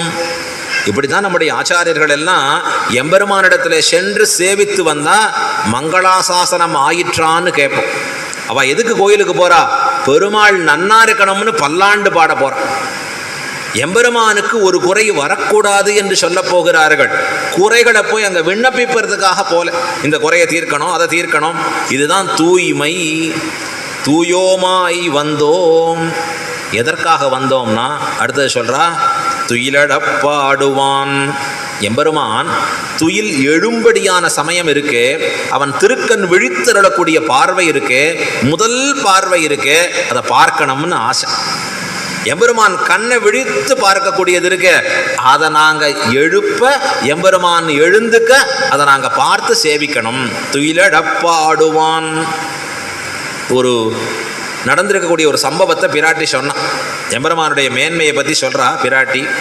சமயா போதித ஸ்ரீமான் சுகசுப்தா பரந்தபா. ஸ்ரீராமாயணத்தில் வரக்கூடிய அற்புதமான ஸ்லோகம். பிராட்டியினுடைய மடியில் எம்பெருமான் படுத்துன்னு இருக்கான். இது அந்தரங்கமான விஷயம், யாருக்கும் தெரியாது. பிராட்டி வெளியிடுறா. எம்பெருமானுடைய அற்புதமான சயனம் எங்கே இருக்குன்னா பிராட்டி மடியில். ஆதிசேஷன் மேலே படுத்தாலே தூக்கம் வருது எம்பெருமானுக்கு, பிராட்டி மடின்னா இன்னும் சுகமாக இருக்கக்கூடிய இடம். ரொம்ப அற்புதமாக எம்பெருமான் உறங்கி கொண்டிருக்கிறானா. இப்போ அந்த சமயத்திலே காக்கம் என்று சொல்லக்கூடியது ஒரு காக்காசுரன், மகா பாபி. ஆச்சாரியர்கள் சொல்லுவா அவ்யபதேஷ்யன், பெயரை சொல்ல தகுதியற்றவன் அவனுக்கு சொல்லுவான். அவனுக்கு பேரே சொல்லக்கூடாது. இந்த காக்காசுரன் வந்து பிராட்டியை தீண்டுகிறான். மாம்சத்தில் இருக்கக்கூடிய ஆசையாலே அவன் பிராட்டியை தீண்டுகிற பொழுது பிராட்டிக்கு ரத்தம் வடிகிறது. அப்போ யோசிக்கிறா பிராட்டி, எம்பெருமான் அழகாக சயனிச்சிருக்கிறானா. சமயா போதித ஸ்ரீமான், ஸ்ரீமான்னு சொல்கிறான். சுகசுப்தா பரந்தபா. எம்பெருமான் படுத்து கொண்டு இருக்கிறச்சே எப்படி இருக்குன்னா அழகு விஞ்சி இருக்கிறது. அவர் அமர்ந்திருக்கிறச்சே பேசுறச்சே இருக்கக்கூடிய அழகை காட்டிலும் உறங்கி கொண்டிருக்கிற பொழுது அழகு அதிகமாக இருக்கு. ஆழ்வார் பாசுரத்தில் சொன்னார், கிடந்ததோர் கிடக்கை கண்டும் எங்கனம் மறந்து வாழ்கே. குடதிசை முடியை வைத்து குணதிசை பாதம் நீட்டி வடதிசை பின்பு காட்டி தென்திசை இலங்கை நோக்கி கடல் நிற கடவுள் எந்தை அரவணை துயிலுமா கண்டு உடலெனக் குறுகுமாலோ. உடலே உருகுகிறதுன்னு வார்த்தை சொன்ன பெருமாள் படுத்துட்டு இருக்கக்கூடிய பாங்க பார்த்தா அதுக்கு என்ன பேருன்னா கிடந்தது ஓர் கிடக்கை. இதை போல படுத்துக்கிறது யாராலையும் முடியாது. அப்படின்னா எம்பெருமான் இருப்பதை காட்டிலும் நடப்பதை காட்டிலும் அவன் படுத்து கொண்டிருக்கிற பொழுது அழகு கூடியிருக்கிறது. நாமெல்லாம் தூங்கறச்சே தப்பி தவறி நாமே பார்க்கக்கூடாது. யாராவது சொல்லி ஒரு தடவை வீடியோ எடுத்து போடுறேன்னா கையை காலை இப்படி வச்சுட்டு நானா அப்படி இருந்தேன், இப்படியோ எங்கேயோ கிடப்போம். அதான் சொல்றார், பகவானிடத்துல எப்படி இருக்குன்னார், அவன் துயில் கொள்ளுகிற பொழுது அழகு விஞ்சி இருக்கிறது. ஸ்ரீமான் சுகசுப்தா படுத்துட்டு இருக்கான் எம்பெருமான். சரி, தூங்கிறதுனால எதிரிகள் அவன்கிட்ட வரலாமான்னா வர முடியாதான். வீரஸ்ரீயும் அதிகமாக இருக்கிறது. ஒரு சிங்கம் தூங்கிறது, போங்க போங்க பக்கத்தில் உட்காருங்க, சிங்கம் இப்போ தூங்கிட்டு தான் இருக்கு அப்படின்னு சொல்ல முடியுமா? யாராவது போய் உட்கார முடியுமா? அதை போல வீரஸ்ரீயும் அதிகமாக இருக்கிறதா எம்பெருமானுக்கு பரந்தபகா. ஆனால் வேற வழி இல்லை, பிராட்டி எம்பெருமானை எழுப்பி எம்பெருமான் கீழே இருக்கக்கூடிய ஒரு புல்லையே ஆயுதமாக பயன்படுத்தி பிரம்மாஸ்திரமாக கொண்டு அவன் மீது எய்ய அவன் 3 லோகங்களையும் சுத்துறான். அவன் எப்படி போறான்? 3 லோகான் சம்பரிக்ரம்ய, எல்லா லோகங்களையும் சுத்தி திரிகிறான். அவன் பெற்ற தாயே அவனை கைவிட்டான், அப்பா கைவிட்டான், அங்க இருக்கக்கூடிய சகலரும் அவனை கைவிட்டா, நேரம் மீண்டும் பெருமாள் திருவடி கீழே வந்து விழுந்தான். எம்பெருமானாலே காப்பாற்றப்பட்டான். ஒரு கண் மட்டும் போகும்படியா இருந்தது. பிராட்டி சிபாரிசால அவன் காப்பாற்றப்பட்டான்னு காண்பிக்கிறார். அந்த இடத்துல பிராட்டி எம்பெருமானை துயில் எழுப்பினாள். ஆனா எம்பெருமான் துயில் கொண்டிருக்கானே, இந்த துயில் கொண்டிருக்கக்கூடிய அழகில விஞ்சி இருந்தது. இவனை போய் எழுப்பனமா, இன்னும் தூங்கிட்டே இருந்தா நன்னா இருக்குமே, இப்படி பார்த்துட்டே இருந்தா நன்னா இருக்குமே அப்படின்னு அவளுக்கு ஆசையா.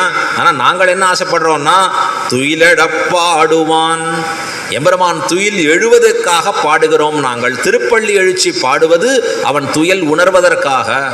வாயால் முன்னம் மாற்றாதே அம்மான்னு வாச சொல்றா. அதத்துல நென்னலே வாயினே இருந்தான்னு சொல்றச்சு, யார் அவன்னா மணிவண்ணனாக இருக்கக்கூடிய பகவான் சொல்லக்கூடிய வார்த்தை எப்படி இருக்கும்னா, அவனுடைய திரு அதரத்திலேருந்து உச்சரிப்பு வரக்கூடிய வார்த்தைனா அந்த வார்த்தையை பார்த்துட்டே இருந்தா போறோம்னு இருக்கும்.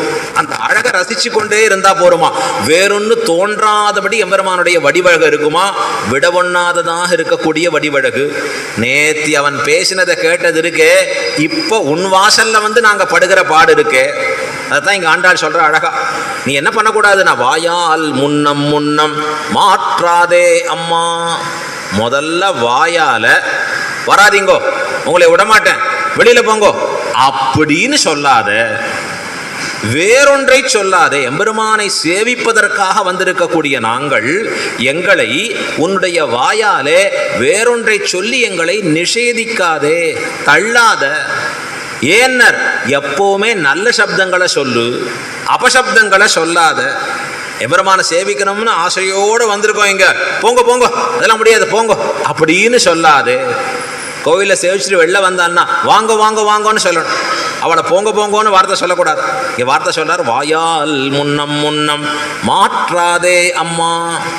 வாயாலே நீ முதலாக வருகிற பொழுது எங்களை பார்த்து வேறொன்றாக சொல்லி எங்களை புறம் தொல்லாதே அம்மா அப்படின்னு ஆச்சாரியர் சொல்றார். பச்சை இடுகிறார்கள். பச்சை இடுகிறதுனா ஐஸ் வைக்கிறதுன்னு அர்த்தம்.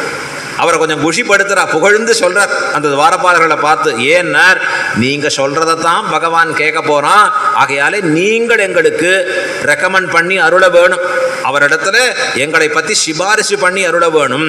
வாயால் முன்னம் மாற்றாதே அம்மா. அம்மாங்கிற வார்த்தையை காண்பித்து ரக்ஷகனானவனேன்னு அர்த்தம். அம்மான்னு சொல்லக்கூடிய வார்த்தையை அங்க தெரிவிக்கிறா. வாயால் முன்னம் மாற்றாதே அம்மா, நீ நேச நிலை கதவம் நீக்கு. துவாரபாலகர்கள் இவர்கள் வந்த நோக்கத்தை புரிந்து கொண்டு, நீங்களே உள்ளே புறப்பட்டு வாருங்கோள், கதவை திறந்து கொண்டு வாருங்கோள்னு சொல்ல இவர்கள் வார்த்தை சொல்றா, எங்களால் அந்த கதவை திறக்க முடியாது. ஏன் திறக்க முடியாதுன்னா 2 காரணம். ஒன்று, ஒன்னை போல எம்பெருமானிடத்துல இந்த கதவுகளுக்கும் பிரேமம் அதிகம். சேதன வர்க்கம் அச்சேதன வர்க்கம் எல்லாம் எம்பெருமானிடத்துல ஆசை ஜாஸ்தி. என்ன ஆசை ஜாஸ்தின்னா, யார் வருகிறார்களோ என்னாகிற போகிறதோ அப்படின்னு இந்த கதவை நன்னா சாத்தின்றோம். நேச நிலை கதவம். நேசன்னா பாசம், எம்பெருமானிடத்துல பிரியம் அதிகமாக இருக்கக்கூடிய நிலைக்கதவு. நித்தியசூரிகளை போல இருக்கு. இன்னொரு அர்த்தம் சொல்றார், பொருந்தி இருக்கக்கூடிய கதவா இருக்கு. நேச நிலை கதவம். பொருந்தி இருக்கிற கதவா இருக்கிறபடியாலே ஆயர் சிறுமியராக இருக்கக்கூடிய எங்களாலே திறக்க ஒண்ணாதபடி இருக்கிறது. ஆகையாலே நீயே திறந்து விட வேண்டும். நீ நேச நிலை கதவம் நீக்கு.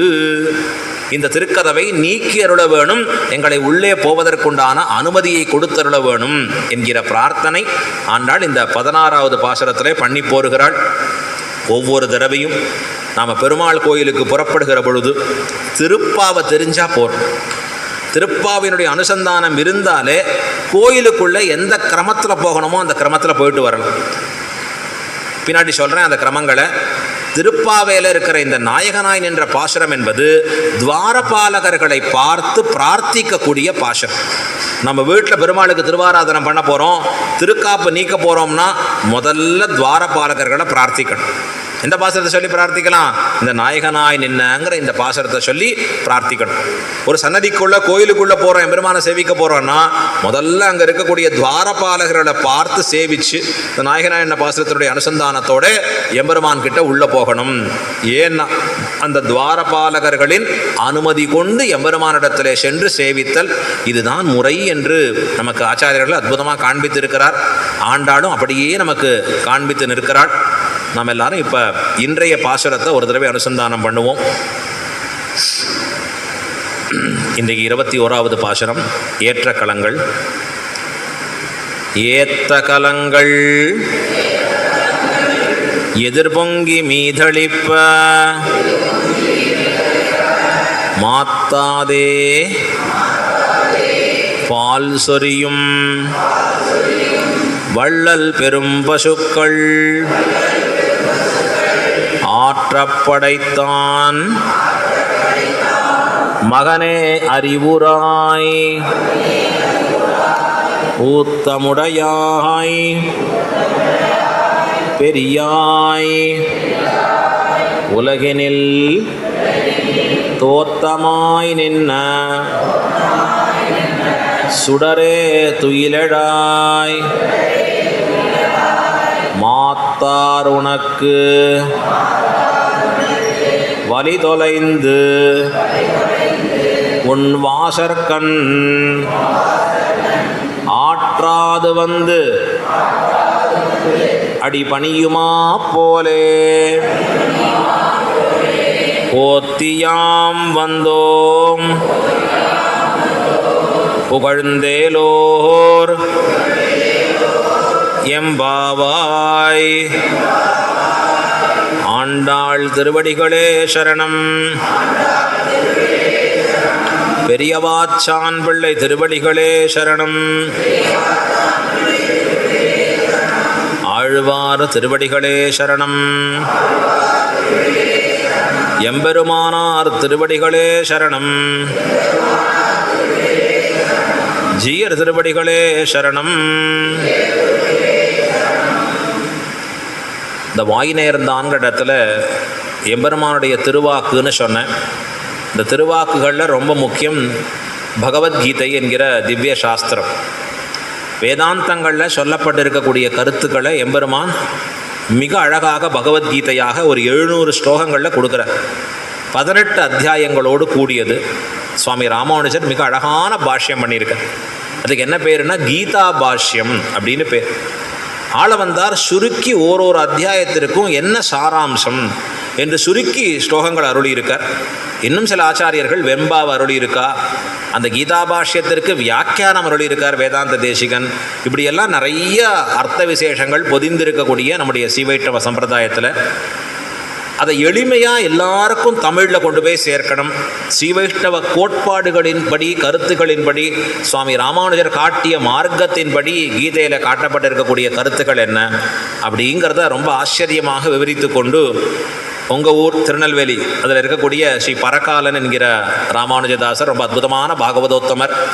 தலை சிறந்த கைங்கரியங்களை பண்ணிட்டு இருக்கார். வாச்சிகமாகவும் காய்கமாகவும் ததியாராதன கைங்கரியங்களும். ஸோ கீழே கூட அந்த கிரந்தங்களை ஸ்டால் மாதிரி அமைச்சு அவரே ஸ்ரீரங்கத்தில் வந்து 3 நாள் அழகாக உபன்யாசங்களை பண்ணி நிறைய அடியார்களுக்கு அற்புதமாக பண்ணி கொண்டு இருப்பவர். ஸோ கைங்கரியம் சொன்ன ஏற்கனவே ஸ்ரீவைஷ்ணவர்கள்னால் ஆண்டாள் மாதிரி பிரச்சாரகர்களாக இருக்கணும். நேற்றைய தினம் தான் நாம் பார்த்தோம் அழகாக. இப்போ அந்த பிரச்சாரகர்களாகவும் இருக்கக்கூடிய ஒரு அற்புதமான ஒரு கைங்கத்தில் இருக்கார். யாருக்கெல்லாம் அந்த மாதிரி பகவத்கீதையை பிரயோஜனகரமாக ஆக்க முடியுமோ அவசியம் அத்தனை பேரும் அந்த நல்லறிவை பெறுவதற்காக அந்த கிரந்தங்களை வாங்கி பயன்பெறும்படியாக பிரார்த்திக்கிறோம். மீண்டும் நாளை மாலை சாயந்தரம் 6:30 மணிக்கு அத்தனை பேரும் வர வேண்டுமாய் பிரார்த்திக்கிறோம்.